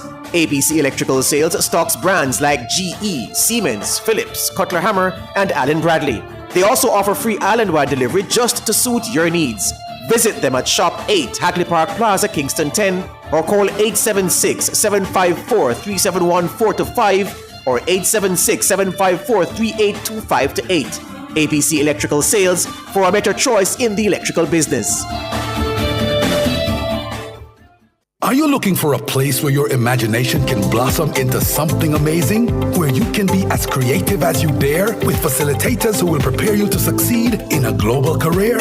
Or maybe you're looking for a place that practices tertiary level education in a practical way? Then you belong at the Vocational Training Development Institute, VTDI. Become the best you can be. You belong here. VTDI, empowering people, transforming lives. Is your money idling when it could be thriving? With CIBC Caribbean's fixed deposit offering, you can take charge of your cash. With 50,000 Jamaican to start, choose terms from 30 days to 2 years. Lock in your funds and enjoy premium rates guaranteed to grow your wealth. Whether you're eyeing short or long-term gains, our fixed deposit account puts you firmly in control of your money. Now is the time to open a CIBC fixed deposit account and start earning more today. CIBC, ambitions made real. Farmers of Pedro Plains, St. Elizabeth, get ready to trade your rain dances for sprinklers. That's right, the Pedro Plains Irrigation Expansion Project is here and is set to bring water to 4,000 hectares of fertile land, and 4,000 farmers are about to level up. No more praying for rain. We've got pressurized pumps, pump stations, and even water trucks rolling deep. Brought to you by the National Irrigation Commission. Are you ready to pursue undergraduate studies but you are unsure of what to study and where? Choose the internationally accredited University of the Commonwealth Caribbean, UCC. We offer on-campus and online undergraduate programs in marketing, business administration, information technology, HR management, finance management, and more. Apply now at ucc.edu.jm or call 906-3000 or visit any of our campuses island-wide. UCC, fostering leadership and innovation. Plug into the sun with Peak Energy Solutions. We are your affordable provider for everything solar. Grid tie or off-grid solar P systems, solar air conditioners, panels, lithium batteries, solar supplies, and installation. Visit us at Shop 1, 3 Mosquito Valley Road, Red Hills, St. Andrew. Call 876-279-8820 or 944-0668. Or email us at peakenergysolutionsja@gmail.com. Peak Energy, for everything solar. Tune in to Talk Up Youth and the Design Studio from 11 a.m. to 3 p.m. on July 12 as we broadcast from the Stewart's Automotive Group Open House at 49.5 South Kemp Road. It's time to rev up your summer and explore showrooms featuring Suzuki, GWM, Mitsubishi, Mercedes-Benz, Jaguar, and Land Rover. Get behind the wheel with test drives, on-site bank financing, and exclusive summer deals you don't want to miss. So tune in to Talk Up Youth and Design Studio Saturday, July 12 from 11 a.m. to 3 p.m. It's the Stewart's Automotive Group Open House at 49.5 South Kemp Road. Catch the live stream on our YouTube channel, Nationwide 90 FM Live 2. All this and more only on Nationwide 90 FM, the new revolution in media. This broadcast is brought to you by Stewart's Automotive Group. This is a paid announcement by the Jamaica Labour Party. Labor rights, come out in your numbers for the Southeast St. Andrew Workers' Appreciation Ceremony with your standard bearer, Kevin Frith, this Sunday, July 13 at Curfew Place, 5 p.m. Come hear from champion MPs Delroy Chuck, Favour Williams, Senators Abke Fitzhenley and Delano Sibright, and the next MP for Southeast St. Andrew, Kevin Frith and others. Main address comes from Deputy Leader, West Kingston Boss, the Honorable Desmond McKenzie. That's the Southeast St. Andrew Workers' Appreciation Ceremony this Sunday, Curfew Place, 5 p.m. Look how PMP about mind the children, them boss. But we choose Jamaica. The Jamaica Labour Party delivers for you. Always active, always strong. That was a paid announcement by the Jamaica Labour Party. Welcome back. Of course, you're with us here Nationwide at 5, and we are going now, of course, into our next segment. We're going to be talking a little bit about the Office of Disaster Preparedness and Emergency Management, ODPEM, and the restructuring of ODPEM. So, as a part of the conversation, our Prime Minister, Dr. Andrew Holness, says a report into Jamaica's disaster response infrastructure is complete and it will be made public soon. Dr. Holness says that the report includes recommendations for the overhaul of the Office of Disaster Preparedness and Emergency Management, ODPEM.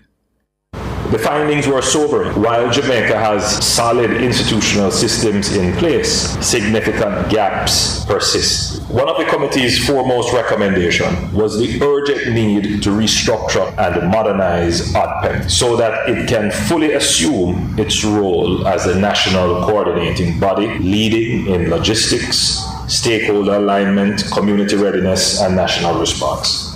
The government is moving with urgency to act on the committee's recommendations, including legislative amendments, improved interagency coordination protocols, and deeper integration on climate resilience into all facets of national planning. Prime Minister Dr. Andrew Holness there.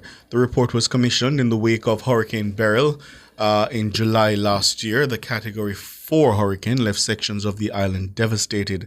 The disaster response in the aftermath of the storm's passing was heavily criticized by the public. The Prime Minister says the report speaks to the need for better coordination among various disaster response entities. In the immediate aftermath, and indeed in the run-up to the hurricane, issues of coordination were critical. And though our response, in hindsight, you could say, was effective, it still left a lot of improvement to be achieved. And so, though we can claim that, yes, we were responsive, yes, we were able to mobilize, if the disaster were much more intense and much more wide-scale in impact, the response mechanism would have been stretched. And so I saw that and immediately set about reviewing it. So we have done the review and we have started to put measures in place to ensure that should there be another disaster, our response mechanism would be appropriate and strong. Hearing there from the Prime Minister, Dr. Andrew Holness. He was speaking at the NCB's Building a Better Jamaica Fund Impact event on Thursday. The fund raised $459 million to assist the nearly 13,000 families and over 1,000 farmers and fishers with recovery relief and aid in response to Hurricane Beryl. What should a restructured ODPEM look like? And so to join us for that discussion, we are being joined by the former Director, Disaster Risk Reduction Center, University of the West Indies, UWI, and former Director General of the Office of Disaster Preparedness and Emergency Management, ODPEM, Dr. Barbara Kirby, as well as the founding Director of the Office of Disaster Preparedness and Emergency Management, ODPEM, Franklin McDonald. Good evening, Dr. Kirby. Good evening, Franklin McDonald. Yes, good evening and good evening to your audience. Good evening. Good evening. Let me start with Dr. Kirby, because growing up, I knew who Dr. Kirby was. If I didn't know any other public official, I definitely knew who Dr. Kirby was. Yes. So let me ask you, Dr. Kirby, when you assess the situation, all that you've seen of ODPEM since you've left, what's your assessment? Well, it's probably the same assessment that I would have had when I was there, that we have a good system, we have good plans, but there are always gaps.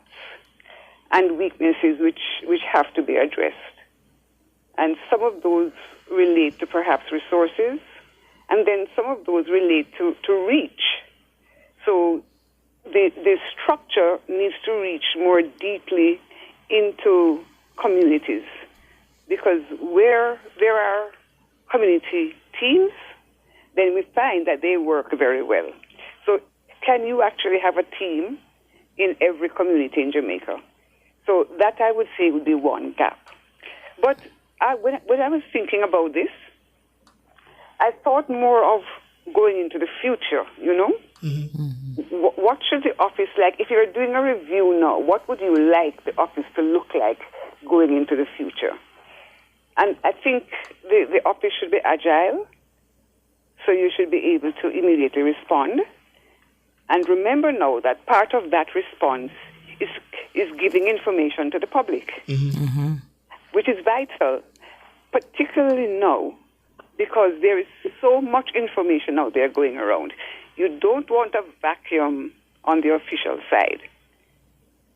Yes. So getting information out, autonomy, so the entity must be able to act without going through levels of bureaucracy. You can't be impeded by bureaucracy in an emergency. And then reliability. That entity must be the trusted voice for disaster risk management in Jamaica. So building trust is very, very important. And then, of course, technologically enabled. I think the technology now will allow a lot more to be done. And multi-skilled. So, you know, you're looking now at bringing in additional skills or using your networking mechanism to provide those skills. Drone operators, database management, those kinds of things. So those are some of the characteristics I looked at and said, if you're doing a review, then you'd want to cover these things in the revised or entity. Yes. Mr. McDonald, how do you see it? Well, I reflect back on when I was seconded in July 1980 from the Geological Survey to start this new Office of Disaster Preparedness and at the time Emergency Relief Coordination.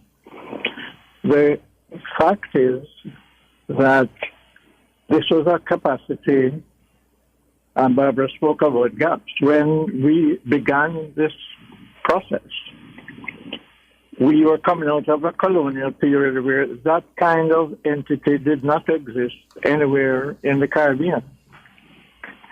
So that the ODP has always been challenged by the need to build on realistic scenarios of credible events and also to take full advantage of the issues which I think Barbara has touched upon. There's the issue of what is the technology at the time, how timely can the response be, and how can we set up a system which will run like clockwork. So if at the moment of a significant earthquake we can't find the Prime Minister, we cannot have an excuse of saying we need to brief him if he can't be found. So there are real challenges to do with trust, which this particular kind of office has had to face, not only in Jamaica, but across the Caribbean. I want to deal with the 45th anniversary issue because it's 45 years. We are looking at an office that needs always to be on the cutting edge. And I think some of the criticism in the last year to do with the earthquake of October 2023 of Beryl last year, etc., do have to be looked at in terms of whether all the action was timely, whether we were using all the technology. And the technology is not only that which is at the command of the office, but for instance, for most of this time, the weather radar in Jamaica hasn't been working.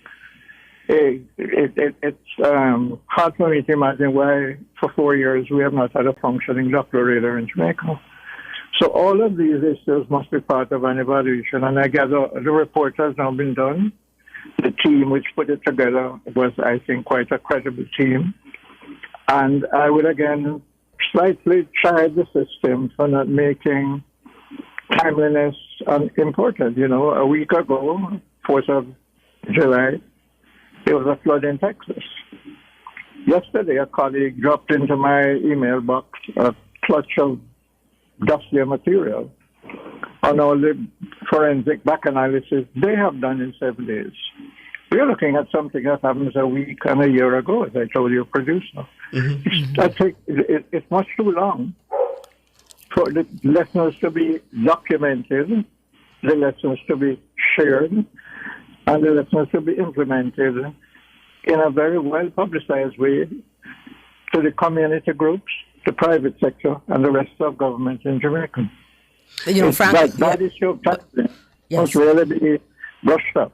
But one of the things, the questions also coming with this report that we are waiting on, it's, you know, opening up to public scrutiny, Franklin McDonald, is we are actually already in the hurricane season. And so many persons looking back at the anniversary of Beryl, looking forward from the 40th anniversary of the setting up of what we now see as ODPEM, are asking questions as to how do we move with whatever is in this report with alacrity to share what Dr. Kirby talks about, using the various communication channels, share information that is useful and vital with the people of Jamaica.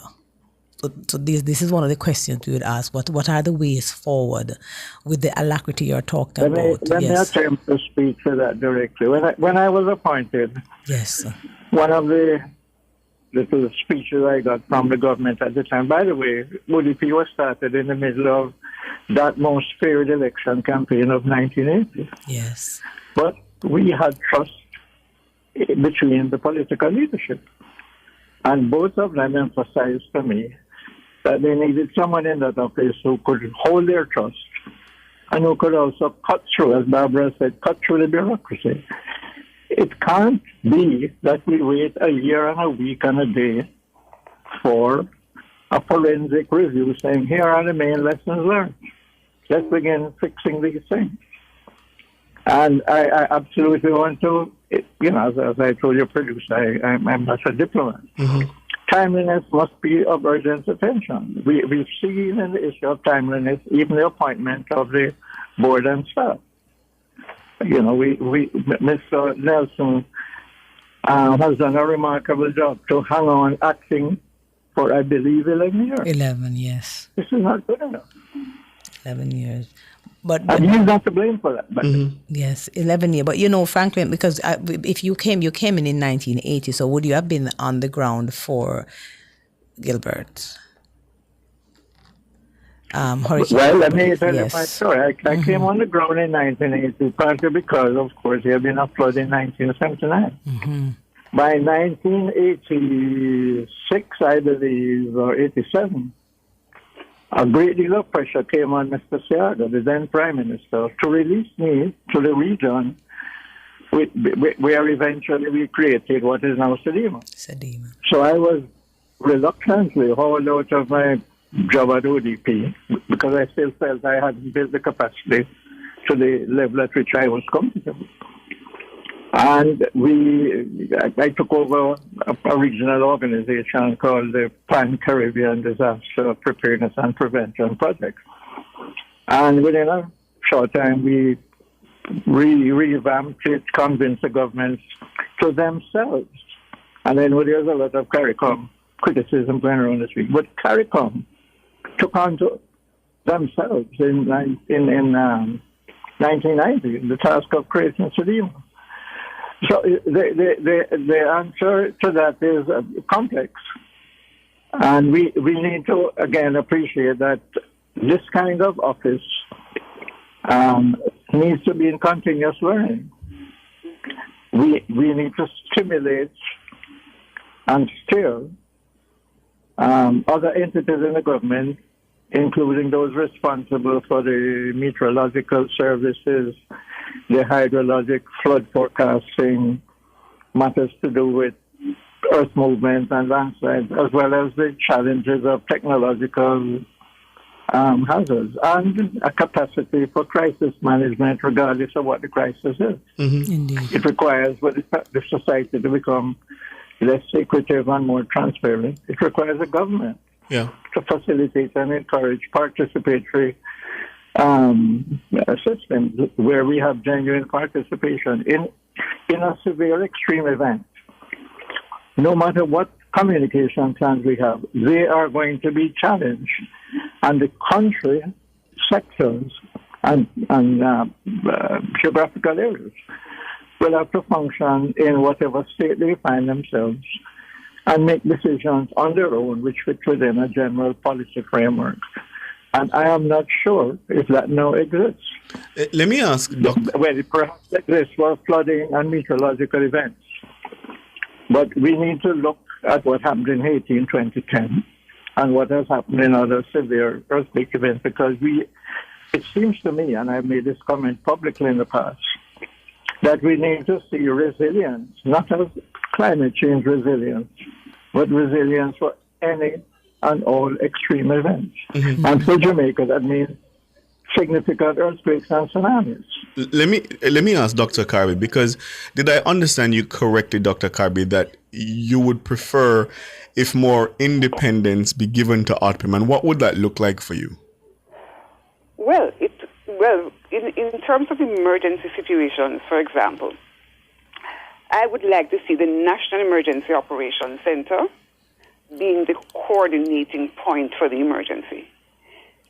I thought an opportunity was lost in COVID where we could have tested the national coordinating mechanism in an event that was not a natural hazard. So we had experience in floods, we had experience in hurricanes, storms, and so on. This new hazard comes along. It's a chance now to test your system in a previously unknown situation. But we didn't do that. The NEOC was largely silent. The Ministry of Health was what we were hearing from the Minister of Health and the Ministry of Health. Now, under the coordinating mechanism, don't get me wrong, the Ministry of Health would be the lead agency because it is a health-related crisis. But the National Emergency Operations Center would not be silent or invisible, which is what happened in COVID. So we really want the agency and the mechanism to function. The thing is this: if you have not tested the system in certain situations, if the system which exists has not been allowed to work, it is very difficult then to blame the system. So you have not proven that the system is broken, but you're going to fix it. So Franklin mentioned the Texas floods. If I could just pivot a little bit. Yes. We are going back into this whole thing about information. One of the tragedies coming out of Texas was that the flood warnings did not reach the people on the ground. The kids in the camp were asleep at 2 in the morning when the warning came. The camp staff tried their best, but there was no siren system, for example. Would it have been different if there was a siren system? So if you're talking about information, you can't separate that from your warning information. You must have multiple mechanisms where your warning can get to everybody. So that is something you're going to have to think about. We're tending now to talk about warnings on cell phones, but that showed very clearly that if you're going to use that method alone, it's going to fail in certain circumstances.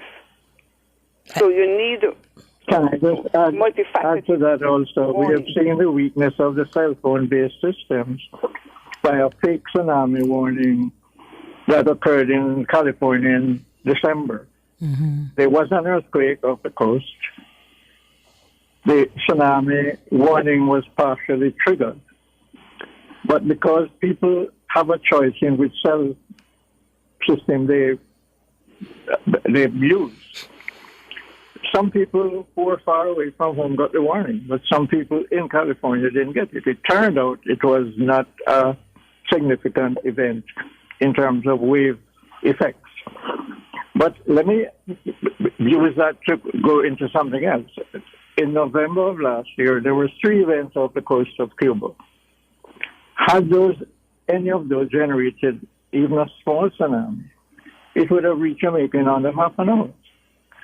I do not believe that anyone tested the system. And here again, I am a great believer that if you have very low resource and funding to spend on emergencies, use it for drills. I don't think anybody in your media house knew what was happening off the coast of Cuba, or that potentially any or some of those events could have triggered an event that could affect Jamaica. You have to use the events that occur to test your critical pathways for information passing, information through warnings and reaction.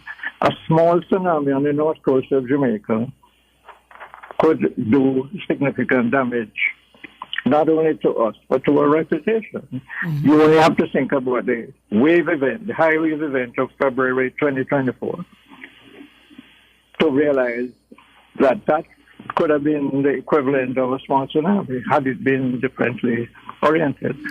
We still have repaired some of the piers damaged in that event. I believe one of the wasted opportunities in the last few years have been real events not being fully squeezed dry of all the lessons to be learned. For the media has a tremendous role to play to mobilize the public, and for critical sectors like tourism, fishing, port operations, etc.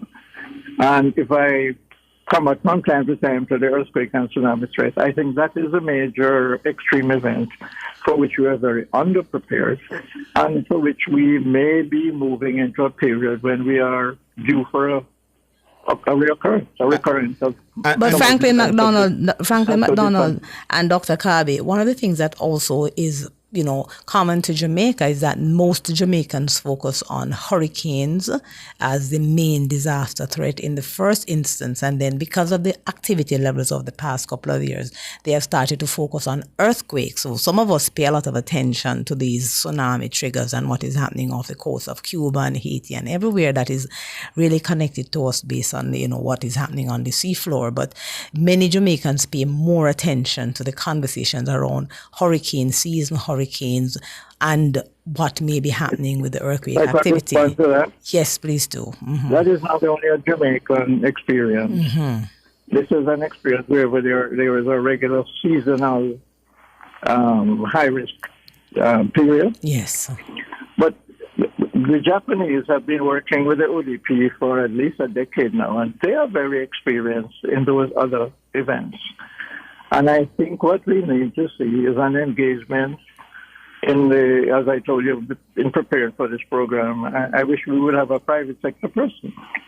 The private sector and sensitive sectors of the economy, like fishing, we still depend heavily on the protein from the sea. Tourism, need to be more aware of the coastal hazards.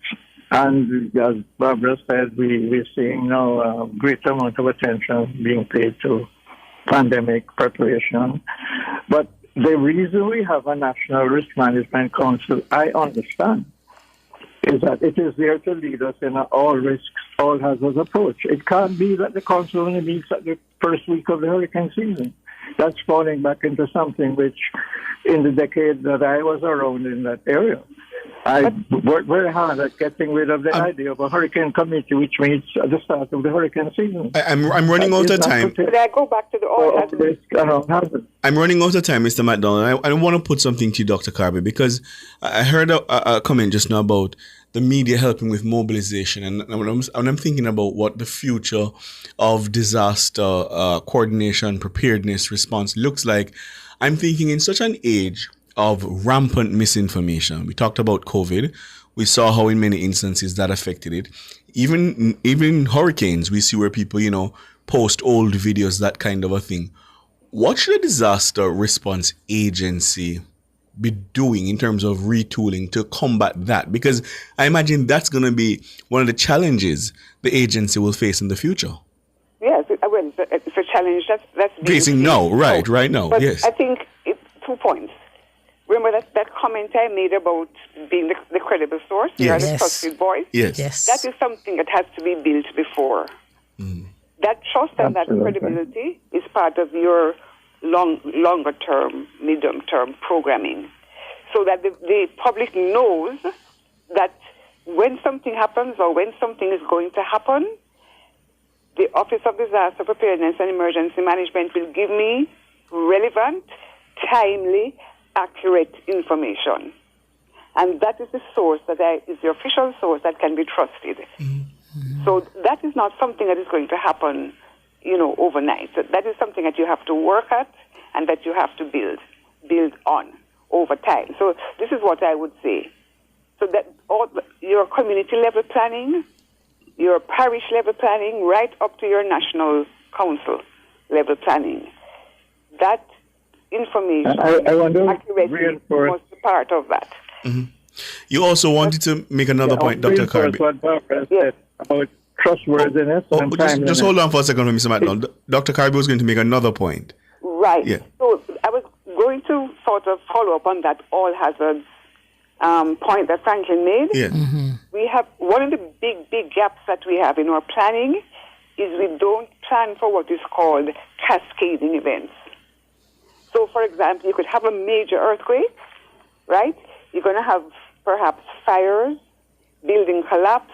That you could have a dam break, a reservoir break. You're going to have power outages. The cell towers could be shifted, so they're out of alignment, so your mobile network goes down. Your hospital could be damaged. Your water supply could be contaminated. So you're actually handling multiple crises because of the one major event. So that is something we must plan for and we must drill for. So we must have simulation exercises which have those kinds of scenarios as well as just a straight, earthquake and maybe a tsunami. Yeah.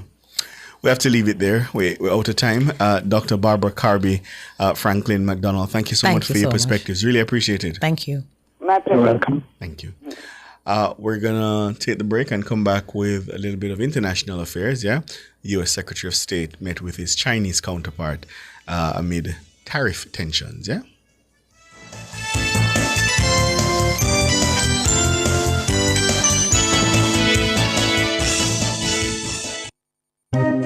Farmers of Pedro Plains, St. Elizabeth, get ready to trade your rain dances for sprinklers. That's right, the Pedro Plains Irrigation Expansion Project is here and is set to bring water to 4,000 hectares of fertile land, and 4,000 farmers are about to level up. No more praying for rain. We've got pressurized pumps, pump stations, and even water trucks rolling deep. Brought to you by the National Irrigation Commission.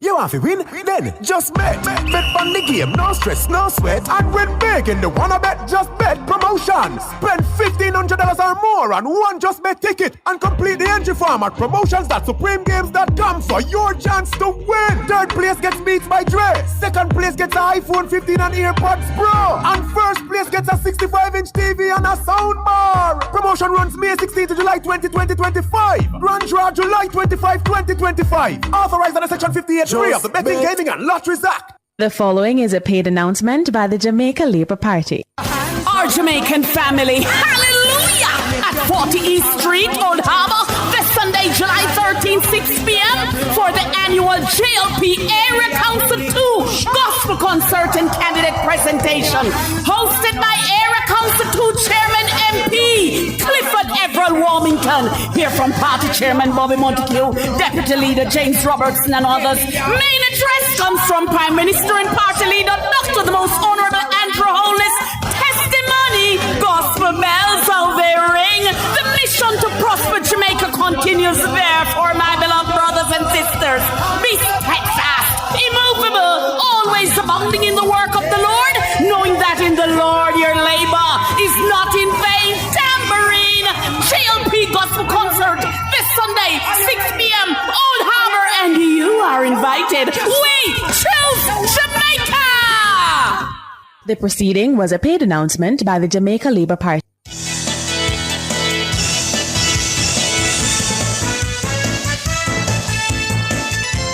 Welcome back. And now we're going to go at just after 7, into a conversation from the international arena. Marco Rubio meets with the Chinese.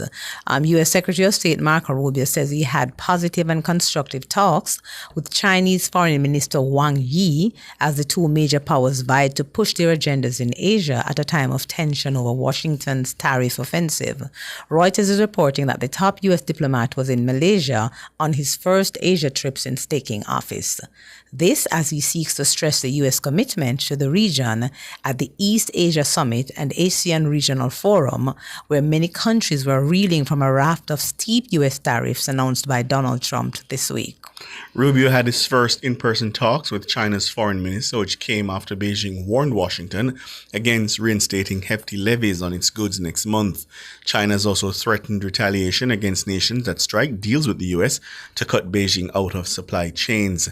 Wang sharply criticized Washington during talks with Asian counterparts in Malaysia, calling the U.S. tariffs typical unilateral bullying behavior.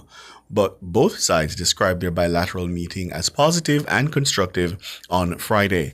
Rubio says the odds of Trump meeting with President Xi Jinping were high. More in this report from France 24 English. And if you're just joining us, we were listening in to U.S. Secretary Marco Rubio speaking there on the final day of the ASEAN Summit of Foreign Ministers hosted by Malaysia. It was Rubio's first trip to Asia as U.S. Secretary of State, overshadowed by concerns about U.S. trade policy. Joining me on the set is our Foreign Affairs Editor, Philip Turrell. Hello to you, Philip. Let's begin with some of the last points that Rubio was discussing. Throughout his press conference, he's been using the word constructive, whether it's with China, Japan, or with Russia. And that's where I want to begin, with Russia. What came out of that statement? We know he held talks with his Russian counterpart, Sergei Lavrov, a couple of days ago, and then he followed up with him again recently. What did we learn? Well, not much, I'm afraid. I think if any of the journalists there or us watching this were hoping that there would be some news about a move forward towards a ceasefire between Russia and Ukraine, then we're all left empty-handed, because all Marco Rubio would say was that he met with Sergei Lavrov to follow up on an unrelated item from yesterday, and that was all that he was willing to say. But he said then, when pushed again, maybe something was discussed between us that we could explore to a later date. But that was basically all he was willing to say.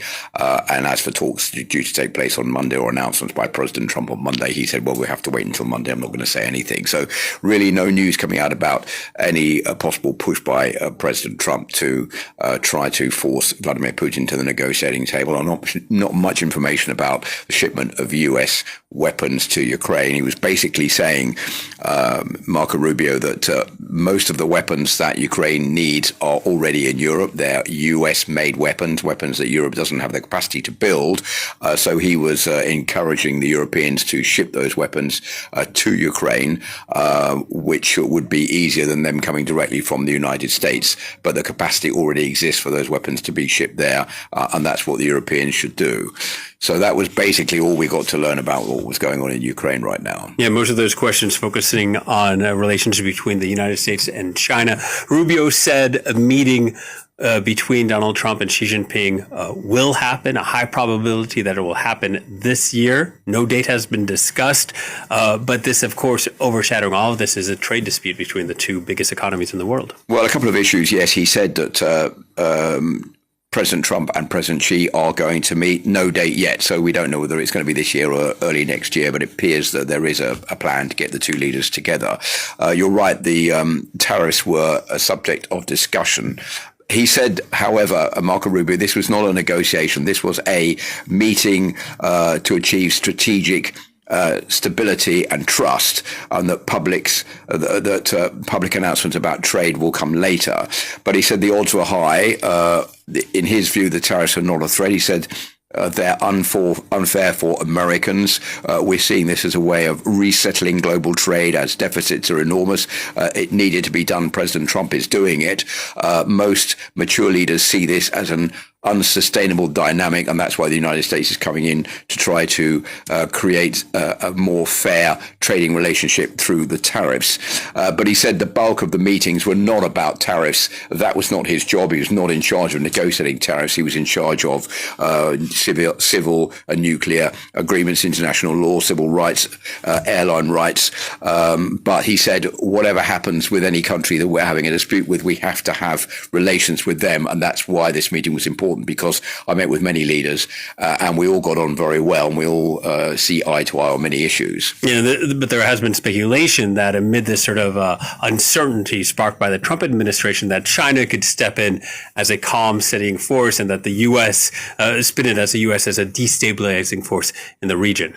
That is true. I think he was, Marco Rubio, trying to play this down as, look, this is the situation right now. We are the ones who've been penalized through the tariffs that we have been forced to pay. There is a huge imbalance in the trade deficit, and I can quite understand if you're a country that is not buying much from the US but exporting a lot to the US, then you don't want the situation to change. But the US is being penalized, and so are US citizens. That's why we're doing what we're doing. So it is the normal way forward, and most people, they understand that. There was an interesting comment about Japan. He said that he'd met the Japanese foreign minister 9 or 10 times so far since he'd been in office, since the 20th of January. It was the foreign minister that he'd met the most out of any, saying that there's a joke between the two of them. We now see each other more than we see our respective wives. But he said Japan was trying to create its own military capacity that the United States is then going to encourage, because he says what we are interested in is collective self-defense, but Japan is free to go its own way if it wants to create its own self-defense. That is something the United States would encourage, and there are exercises taking place at the moment between Japan and the United States, so we don't have any problem with them moving away into their own direction as far as that's concerned. Yeah, this idea that weaning itself off U.S. influence, Japan doing that, not necessarily a bad thing in the Trump administration's eyes. Philip Turtle, thank you very much. We'll be talking about all these subjects and more throughout the day here on Paris Direct. That report there from France 24 English. Yeah, so we continue to watch the two elephants, yeah, as they tussle, and hopefully those of us who are on the ground don't get trampled too much in the grass. We don't get trampled too much. We're going to be trampled. But not too much, we hope. Exactly. Yes. It's 19 minutes after 7. Time for you to have your say. 630-9371-4, 618-8255. Come chat with us.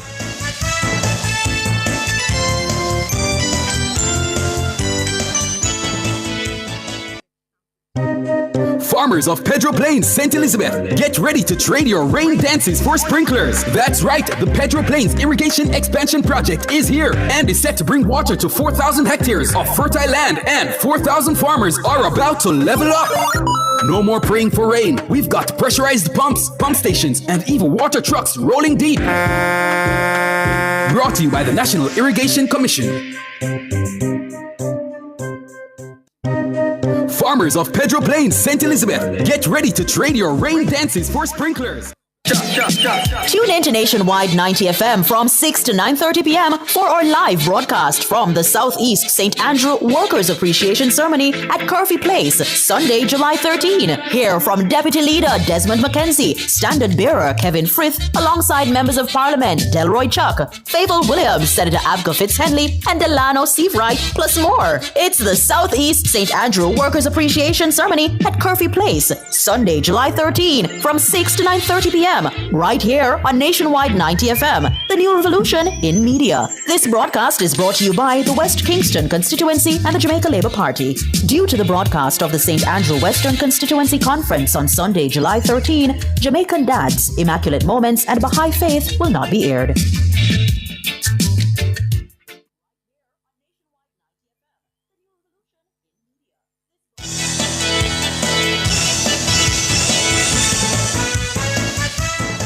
Alric, good evening.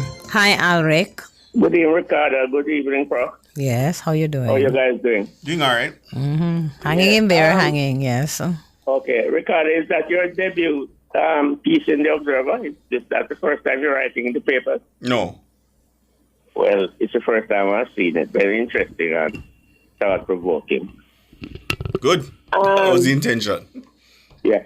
I listened all week to the discussion about the bus system for the students in the rural areas and the politics that came in. And what amazed me most of all is that two of the main people who is saying it can't work, that's the leader of the opposition and Senator Bunting. They have never been in a position where their kids have to take the bus, whether in rural Jamaica or the urban areas. So I'm wondering if they have not given a lot of thought. I heard the record all week, saying to the posture they are taking against it. And Prof, I'd like you to join in here and give your views to me, because it amazes me people who don't have to let their children use the taxi system are fighting so hard against it. But Alric, one thing I'd like to add, because we had Kerry Thomas, who is a councillor in, I think, what's the division? Mount Salem. In Mount Salem for the PNP. He came in and he was bringing another set of conversations, which I've been hearing in other places, about the need for certain types of buses, but also the fact that it was an idea from the People's National Party that was stolen. And one of the things I'd like to put into the mix, because I hear people saying all kind of things. I don't know that. Hold on, no, let me just say something. That I'm from Linstead, and we spent years going to high school, coming to Durham, coming to UWI, standing on bus steps. I see people talking all kinds of crap. And the bus system that was set up at the University of the West Indies, a Gill bus system that even went spread over and helped students at the UTech at one point. I was involved with the guild at that time. That was a guild that was part of my school year, because of the terror that we faced traveling from those areas to get into Kingston. We had to stand up on bus step and all them things to reach Papine and all them foolishness. So when people are talking about public transportation, the need for a rural public transportation system for people who do not benefit from the ones that extend a little bit outside of the Kingston metropolitan area, is something that has been on the lips and minds of people for decades. This is not a joke thing. So nobody should try to claim, like I own the idea. Our country deserves proper transportation systems for the people who are going to work and school.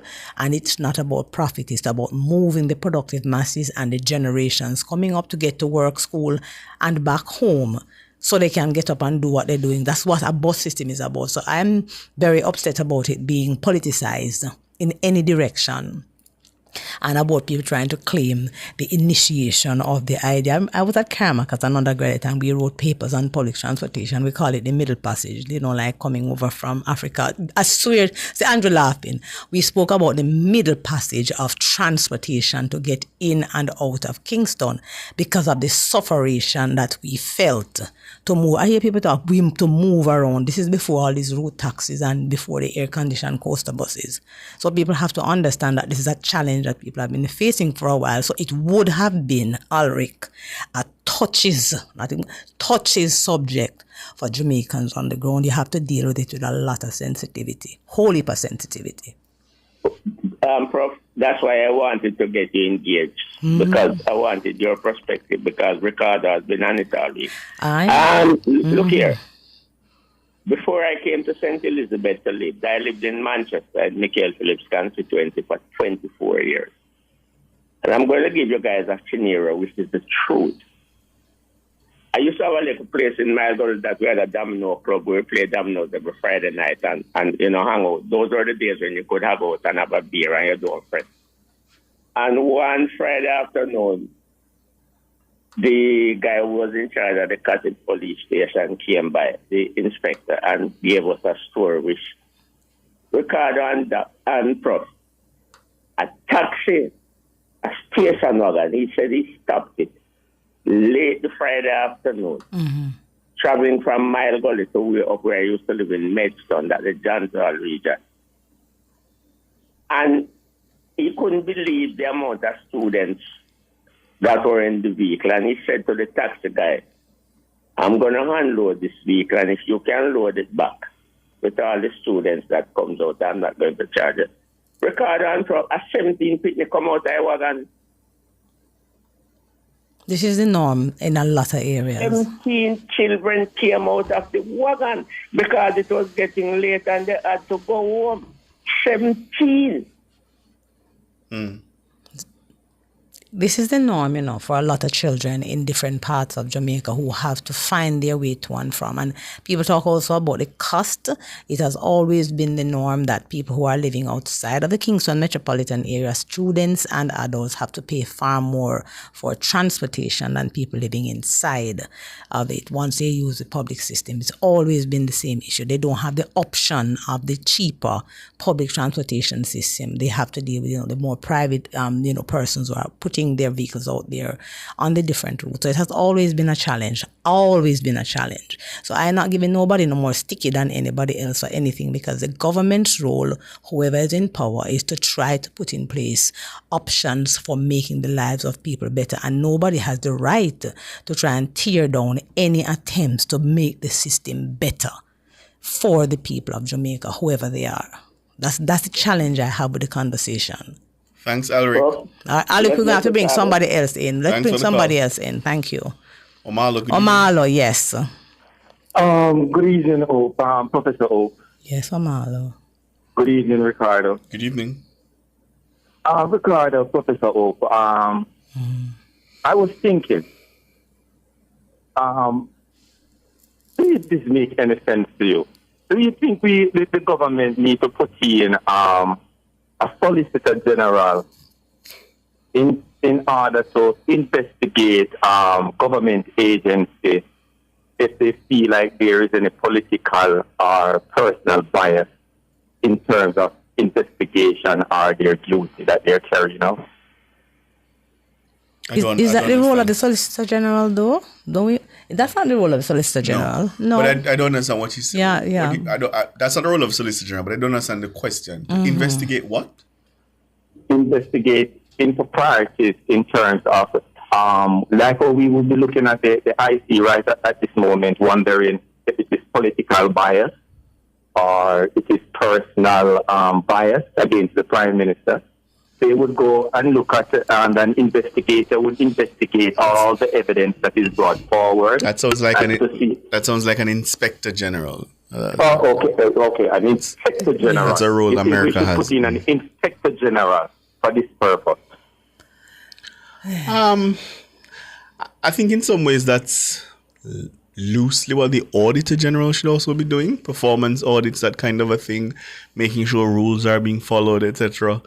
No, we are looking for political or personal bias against someone. I don't know how you would investigate political bias, because people are entitled to their political views. That's protected in the Constitution. So I don't know if you go in an organization and you investigate and you find out that X is a PMP or Y is a JLP, what are you going to do? No, he's saying bias against someone. He's saying bias against But how would you prove bias? And that's what that's the thing. It's a question. Suppose I'm investigating the Prime Minister. And I am you are investigating the Prime Minister.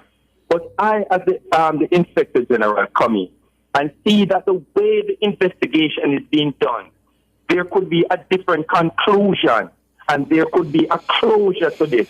And he can see where, so he got to make a decision if it is personal or it is political bias. There's got to be some bias, whatever bias it may be. So you're saying, what you're saying, Omalo, is that this Inspector General or whatever the post would be investigating for bias. So you're saying for bias, whatever the bias is. So they can investigate. Investigation, or if the investigation could have been wrapped up, if the investigation never needs to go to this journal, then he would have to make a judgment as to why this person would carry out such a thing. Before the investigation is concluded or at the end of it, because a lot at the end of the investigation or a report to Parliament or whatever, because there's a report made to Parliament. Right. We Jamaicans are making judgment. We are out here making judgment. We can't solve the case and we are here making judgment. So it seems to us as political bias. This is not good for the democracy. So we want people to tell us things in the democracy. So Amala, how do you protect the Inspector General or whatever that body or entity is from the same bias you're talking about? Congress. No man, how you protect it from the bias? Or you would protect it from the same bias you're talking about? Because I mean, it's people inside these institutions. So I get it that you want to make sure that they are free from any biases, but you're putting another body over the body that is there. How you protect the bodies from bias? Because it's that I think is what you're trying to tackle. How do we protect them? That the person that may be going to there would say it was fine. Even although the evidence may conclude that there is no bias, he could say it is bias. No, I'm saying how would you protect? I never said that. I'm saying how would you protect this body over the other body from having a bias as well? Because everyone, I mean, people are human beings, and I find that people bring themselves to a lot of situations, sometimes without even being aware of the biases that they are bringing, So how would we protect them from that? Well, you see, this is one of the ways to protect this, is a completed investigation so that others like we can go through the investigation. We have an incomplete report put to Parliament, leave for the people to speculate here in Jamaica. And we don't know where the speculation is coming from. Political bias. That is the problem we are having enough. Remember, people are campaigning and the Prime Minister not being the Prime Minister because of an incomplete report. This is not a good thing for our democracy. We have to protect our democracy. All right, Amalo. Thank you for the point. We'll go to our next caller. Thank you so much. Yes. Who's next? Yes. And Miss May. Hi, Miss May. Good evening, Miss May. Yes. Good evening, Ricardo. Good evening, Prof. Good evening. Good evening. Yes, I am not surprised of this controversy over these buses. Did you people know that Jamaica was the first country in the world that have a rail service, train? Prof, did you know that? In the world? I think it's in this. I think it's in this side of the world, in this hemisphere, like in this side. Yes, yes. This side of the world. Yes. Jamaica. And because of this, Michael Manley and the PNP, why we don't have a rail today. We're the only country. Because the British own the JOS, you guys too young to know, maybe Kishno JS bus. I used to travel on it. That bus used to run right through the night in the 60s and 70s. And when Michael Manley won the election 76, he demands 50% shares in the company. The British said, no, we will take 60 and give you 40. No, the 40% they would just sit back, relax, and correct the 40%. When all the parts that maintain the bus and the train manufacture in England, and we don't earn pounds, we are dollars, right? So it would have to be a problem to maintain these buses. Because he was so persistent of getting... That was the end of the JOS and the train, the rail. Every parish in Jamaica used to have this train. I remember they have a diesel that people work in Kingston could live in Kingston could work in Montego Bay and vice versa. Because the diesel and in the jacket and tie in Jamaica here, professional used to... People trying to guess my age. I'm not telling no business. But I used to take the train from Linstead. You see, let me tell you, I used to take train when I was young from Linstead to Spanish Town, and we behaved very badly on the train, but we had a lot of fun and it was safe. So we used to take the train from Linstead to Spanish Town, and then when I was working at the beginning, I used to take the train from Linstead to town, right down a Petion Street, and come up to East Street and take the train home in the evenings. We had some good times, and we would know the train would go into Mobile, the train is going to... So we know about train. Yeah, man. And no children didn't have any problem taking the JOS bus and the train. It was so convenient for them. So that is these people, they don't endorse things that is progressive and good for this country. And I don't understand why, because I don't know where the brain is. Because when Michael Manley decided to take the 50% and they give him it, he should know that we don't have that pound, and his pound have to by the parks. And that is why we have sort of poor pumps. And I mean, the buses, I live in the state for a while, and I was so impressed when I see the children taking those buses. They just drive up in specific areas. And they put out the stop, and everybody have to stop until these children go into those buses and drive off before they can move. Yes. So it is sort of, when I saw it in Jamaica here, I was so impressed. So it's fortunate that the PNP is behaving in this manner. You know, I am just hoping that one of these independent parties would just come up and just get rid of the PNP because they are redundant now. I'm just sick of them. Have a good night. Thank you for calling, Miss May. Thank you. Thank you indeed. And of course for the memories. Mr. C, you know, Ricardo, you know, we used to be bad on the train. The train is driving. I went all on and hung off on the steps, the wind, going through the 1 mile tunnel. I'm not going to go to, but I'm not telling you guys any of the memories. And we had to walk through the 1 mile tunnel a couple of times. The train breakdown. Yeah, we have memories. Mr. C, Commodore Satnep. Mr. C. Good evening. Yes. I don't. Well, the lady say every country in this hemisphere have a rail line. That's what she said. No, she said Jamaica was the first country. No, I know, yes. but I thought she said all the countries in this hemisphere have a rail line. She didn't say that. No, she didn't say that. Mm-hmm. Okay, I was not, because I travel quite a few of these. And anyway, what I want to talk about is the transport. The buses is okay, it's good move, but what we have as transportation for the public is not good at all. These little cars that they're driving are polluting the atmosphere. They should get rid of all these little small cars. Everywhere except the small roads. And the main roads going to the airport or going to Spanish Town. So we shouldn't have these small cars carrying people. They're just wasting time and parking up the street. This is madness. And the buses is very inefficient because when the bus came here in the 1970s, yes, the bus came here. It's rubbish, people. It's like the 18th century. You have to pay a fare and people giving back change. That is rubbish.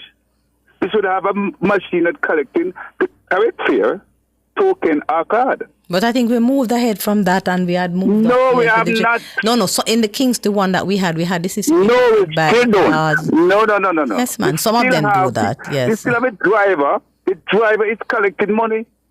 That is rubbish. That is the 18th century business. That is for the taxis and some of the coastal buses, but for the government system. Buses, some of them. The driver is collecting money. So what about the cards? We cannot have total cashless because it's a poor country. Right. So some people can do the cards. So what needs to be done, they need to have a machine that correct the correct fare. Instead of the driver giving back change and making change. It's very inefficient. The bus park there, the bus stop for a while, making change, and the bus could go on at least another half a mile down the street. It's very inefficient. That is some 18th century business. But we need to cut out that nonsense and take out most of these taxis on the street. One taxi that's licensed to carry 4 persons is carrying 6. When that car meets in an accident, who is going to pay those persons for damages? Not the insurance company. Because it's lifeline insured to take 5. All those 7-seaters are taking 10 and 12. It's madness. Mr. Can't work like that. Mr. C, we have a lot of issues. We have a lot of issues with the public transportation. Because you're talking about 3 or 4 different issues in the same conversation. I am talking about we need to get most of these cars off the street, taking 10 and 12 persons in a taxi that's licensed to carry 7. And also the paying of money in the buses, and also they're talking also as well of the drivers in the buses or the conductors collecting fares. That's I am saying that we need a very efficient bus service. That we don't have to have these taxis taking so many persons around, loading 6 and 7 persons in a car that licensed to carry 5. We need to have a better bus system in Kingston and Centre and Spanish Town and all around where people can take the bus, but not having to give drivers money and collecting change and wasting time. All right, Mr. C. Cut that out. Thank you. Thank you so much, Mr. C. And you know, there's a lot of issues with the public transportation, Ricardo. And many people are very, I would say in Jamaica, concerned about it. I say touches about it. So there are lots of different issues, but I don't think we're going to fix all of it at the same time. Because there are many issues that are long-standing with the public transportation system. So we have the mix of private, public transportation options. And I know the government, with this introduction of the 110 buses in the rural bus system, is trying to add and build out some of the solutions that are important. So we have to look at what we have and see that we have different issues, and we're trying to fix each of them as we go along. I don't think we're going to have a wholesale overall in any time soon, because a lot of different areas to be fixed. But we have to move along. Who we have? We have another call. Thomas, good evening, Thomas. Good evening, Thomas. Good evening. My take to say is that I believe Mr. Bada waste time, because look here, speaking of transportation system in Jamaica, it is a mess. Everything is a mess. And all this time we spend talking about school bus, and while every day is on school bus, and look here, every country in the world has school bus.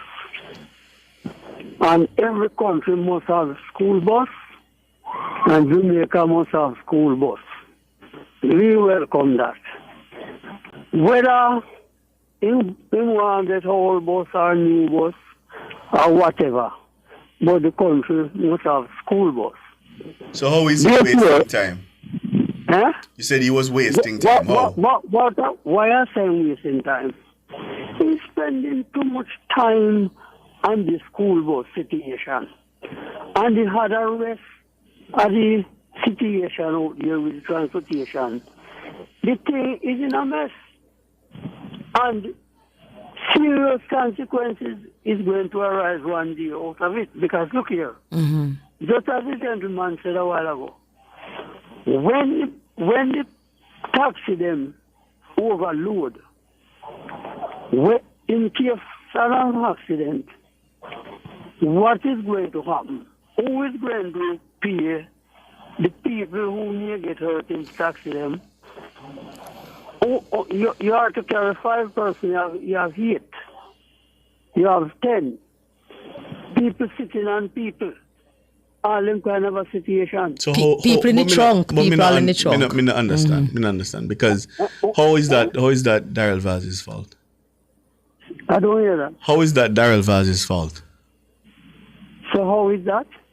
You say he's I'm trying to admit. No, he said he's wasting time. Don't think it's the Minister of Transport. Yeah, but you say him wasting time on the school bus. What I don't understand. You must fix everything. Spending too much time talking about the school bus. So you don't hear nothing, but you don't hear about the other bus them. You don't hear about the CNG buses. You don't hear the additional buses coming into the country. Every day bus coming. Yeah. So what you mean in not? What you mean in wasting time? Seems to me him trying to fix the urban situation and the rural situation. And the rural. Right. Yeah, both of them. So wait a minute. All of the time we spend saying about the school bus. But my brother, that is not a fair criticism. He just started talking about the school bus probably 3-4 weeks ago properly. He's been transport minister for more than a month now. And before that, you were hearing only about the JUTC and urban buses. So that's not a fair criticism, my brother. Okay, well, look here. I am thinking that he must get down into the thing and fix some other issues out on the street there, because there is other thing out there to look into and want to fix. Because, as I said to you, when the taxi them take up the overload, and if anything happens, how that part is going to work out? That is a matter for the police. Oh. The overloading of a PPV is a matter for the police. That's breaking the law. Yes, because that's not the transport minister. They're breaking the law. That's not the transport minister. The transport minister can't stop a taxi man from rob up the car. In fact, that's one of the reasons he's trying to implement a rural bus system, so that the students won't have to go through that. The people who are unscrupulous enough to stuff people into the car beyond what they should be carrying, he wants to cut that out. So they have better options. More options. Right. So we're gonna go to our next caller, sir. But thank you so much for calling. Yes, sir. Mm-hmm. Gary. Hi, Gary. Good night, Prof. Good night, Ricardo. Good night. Yes, good night, Gary. But Ricardo, why don't make it make sense to me? This IC thing. Mm-hmm. Now, everybody in Jamaica know say the Prime Minister have 28 bank accounts, knows him have accounts with his mother and his father, and everything what the Prime Minister will know, right? It's made public. And I still can't understand. When I ask them to say, let us see this report that you guys got commissioned to look into the Prime Minister's affair. And them say, them can't release it because it's private. Them I don't understand. Well, they're saying that the gag clause in the act prevents them. But my thing is, I don't know that the gag clause had prevented them from tabling it with the original report. Because if they wanted to put it in the report, they could have put it in the report and sent it to the Parliament. And I think that's where it is for me. That original, in my estimation, the original sin was not having sent it. So Ricardo, I'm Prof. You know what I'm saying? Something stinks in the land of Denmark and it's not fish. I mean, I'm not willing to conclude that there is something questions afoot, but yes. it certainly raises questions. Yes, it does. Ricardo, 1 + 1 must make 2. And right now, this 1 + 1, I'll go like 12. Because the thing is that what gets me, right, is that you have this. They have paid for this report, right, and obviously this report did not bring what they wanted. You understand? And that is where people keep saying there is a perceived bias, because you got a report. If I say I'm doing a report on Ricardo affairs, right? But if Ricardo if the report come back and say Ricardo clean as a whistle, then why wouldn't I? But more than that, Ricardo clean as a whistle. But more than that, here's another question I have. Did the Integrity Commission share that audit report with the Financial Investigation Division? And if you don't even know. And if it did, would that not have been in violation of the Act? Because if it is relying on Section 56, Section 56 seems to preclude the sharing of information with anybody outside of the Commission. So I'm going to write back to ask, did you share that report with I'm going to ask the FID as well, did you receive that report? Because if it can't be released to the public, and I read the section does seem to prevent it from being released. It did. But did you share it with the FID? And if you did share it with the FID, what was your legal power to do that? And listeners must be reminded that is part of the reason why the judge granted the Prime Minister leave for judicial review, and she said he had a likelihood of success on that point, because it does appear to be shaky legal ground, that there is no statutory power that allows the Integrity Commission, after it says it has closed an investigation, tabled a report, to then refer the matter elsewhere. So we'll have to wait to see. It comes back, Professor Ricardo, it comes back to what people have been saying, is that the IC have a preconceived conclusion about the Prime Minister, and they're trying to fit a square peg in a round hole. And every sign, everything is pointing to that. There's nothing pointing anywhere else to that. So no matter how we might spin it and twist it, I want to believe everything is pointing to that, because there's no logical conclusion. There's nothing logical that they have done to say, look here, if the Prime Minister is whether guilty or innocent, whatever it is, what they want to conclude, the facts should point to that. And the evidence should be presented.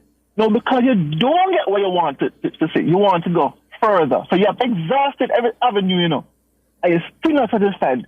So you want to go back to you throw it back to somebody else to do it again, which don't make any sense. All right, my brother. So everything is pointing that way. All right. Carl, good evening. Good evening, Carl. Good evening, Ricardo. Even this hope. Yes, Carl, good evening. A gentleman was right at the point that I was going to raise tonight.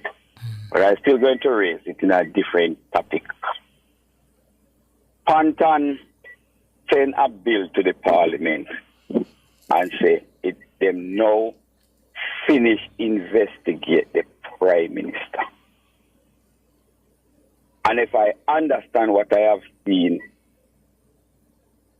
by law, Panton have no more authority to send that document to no tax office, neither the FID. To be clear, we're not clear that Justice Panton himself personally submitted anything to anybody. But hold on, Ricardo. Panton was the chairperson. That doesn't mean he personally. You're holding him personally responsible for sending. I'm saying we have no such, and I'm saying to you, Carl, we have no such information. So who was the chairman, Ricardo? That doesn't mean he sent the report, right. Carl. Come on. Mm-hmm. So are you saying to me then, Ricardo? I am saying to you, we do not have that information. I didn't move say to the next. No, but you are. Well, you can't come here and make that declaration. So move to the next. All right. Well, in Senate to those place. The Integrity Commission. The Integrity Commission. Yes. Integrity Commission. Yes. Send it to two more bodies, which have no law under the Constitution of the integrity to send it nowhere else. Once it reached the only place them supposed to send it after them look on it is send it to the Parliament. Them have, as far as I saw a document and I understand it, them have no legal rights to send it to nowhere else. But anyhow, Ricardo, tonight or Friday night, you did expect, Mr. Hope, that you'd have lived in Jamaica, that then could be breaking ground in St. Elizabeth today for almost $26 billion worth of investment, and none of it is not borrowing money. You can't expect that. I know Jamaica with it. That is a call. Is a good thing. That's a good point on which to bring in the next call. It's a good thing. That's a good thing for Jamaica. Yes. All right. Thank you, Carl. Have a good weekend. Well, come on, Carl. We have to move forward in our country. Whether you must expect that Jamaica is moving and going along. So it's a good thing. Any kind of investment and any kind of movement in that direction is always good for Jamaica. So wherever it is coming from. It's a good thing, say. We make tapanaris them lend the government money and collect the interest rate, and I use the tax out of the country now. So who's supposed to lend me money? We don't have to borrow nothing now. Oh, we're not to borrow no money. All right, Carl. No, because so that is the problem that the tapanaris them having now. Because they want the money, they want to lend the government, they want the economy to be running so bad that they would have lent the money. So as the interest collect, it have to go to pay them interest. And my government say no with Nigel Clark. Say no. Go find something to do with your money, Tapanaris. We don't want it. And that is the problem that the Tapanaris. So all the boss them we hear the Tapanaris them are quarrel over. They don't want them the type of investment in your country. They want if you can lend the money and then live off of the interest. So they pity them steer downs. Can't get in a one vehicle. They have to crush more than how you hear about sardine. That's how the tapanaris, they want to see the country go on. Go one side, catch back your banana boat and hop on it, tapanaris. Good. All right, Carl. Thanks for the call, Carl, indeed. All right. It's hope we can do like a hopeful Friday's piece at the last part. Because a lot of things have been happening during the week, all kind of things. I think the transportation thing has taken a high point because people are like how they're emotional about religion and politics, Jamaicans are emotional about transportation. Very emotional. Transportation and children. But transportation, anything to do, and children involved. But Jamaicans get very caught up with it because many people have had to or still are dealing with it. So it would have gotten a lot of attention. I would have expected it to get a whole heap of traction. So that's a part of it. But a lot of things have been happening in the society and across the world. And even those floods in Texas that we were talking about in the ODPEM discussion, we were following a lot of it because of the way it happened. You know, people were caught unawares. And I think about nearly 2,000 young ladies are still missing. It's quite a tragedy. And it begs us to look in Jamaica. And I think Franklin McDonald was saying that. And also Dr. Kirby, not just at what we do preparing for a hurricane, but what happens if we have those cascading challenges that come with disasters. I don't think a lot of people plan for those things. Are people being prepared for the hurricane season? We need to have some discussions about that. How do you prepare? Not just storing water and cutting trees. What else you do? Because people depend a lot on, they talk about these things a lot, but when internet gone and light gone, what you do? We still have battery radios, you know. I have a battery radio at home. Always have, I have a battery radio and I always have batteries. And I have a lamp, 2 kerosene lamps. I always have that. Home sweet home? Because when light gone and you're putting, and we have the thing that you charge, the solar charge, you have to have a hope or something, you know, because you don't, the thing might drop down and don't come back up for a while, but it may not. So we're doing very well, but we still have to remind our citizens that we have to prepare, because that Texas flood in particular frightened a lot of people. Yeah, so it's important. We have to plan ahead. Be prepared. Dana Davey, thank you so much. Andrew Glenn Anderson, Bugs. Thank you, boss. And our guests who came in, thank you so much. Kerry all. Thomas, Murray, everyone who came in to talk with us this evening. Thank you. And our callers and YouTubers enjoy the weekend. Go and watch some cricket. Oh. Yeah, man, cricket going on, you know, day and night cricket. One excitement. And that's going to make them feel better? Well, it's do something fun. Do something. What are you going to make them feel better? It's fun. Everybody's here. There are a whole heap of people here for cricket. I was at Pegasus on Wednesday. A whole heap of people are here for cricket. Our sponsors, contributors, and you, our valued listeners, we appreciate you so much. Thank you for sharing space with us. I'm Ricardo Brooks. And I'm Donna Hope. Good evening. Have a good weekend.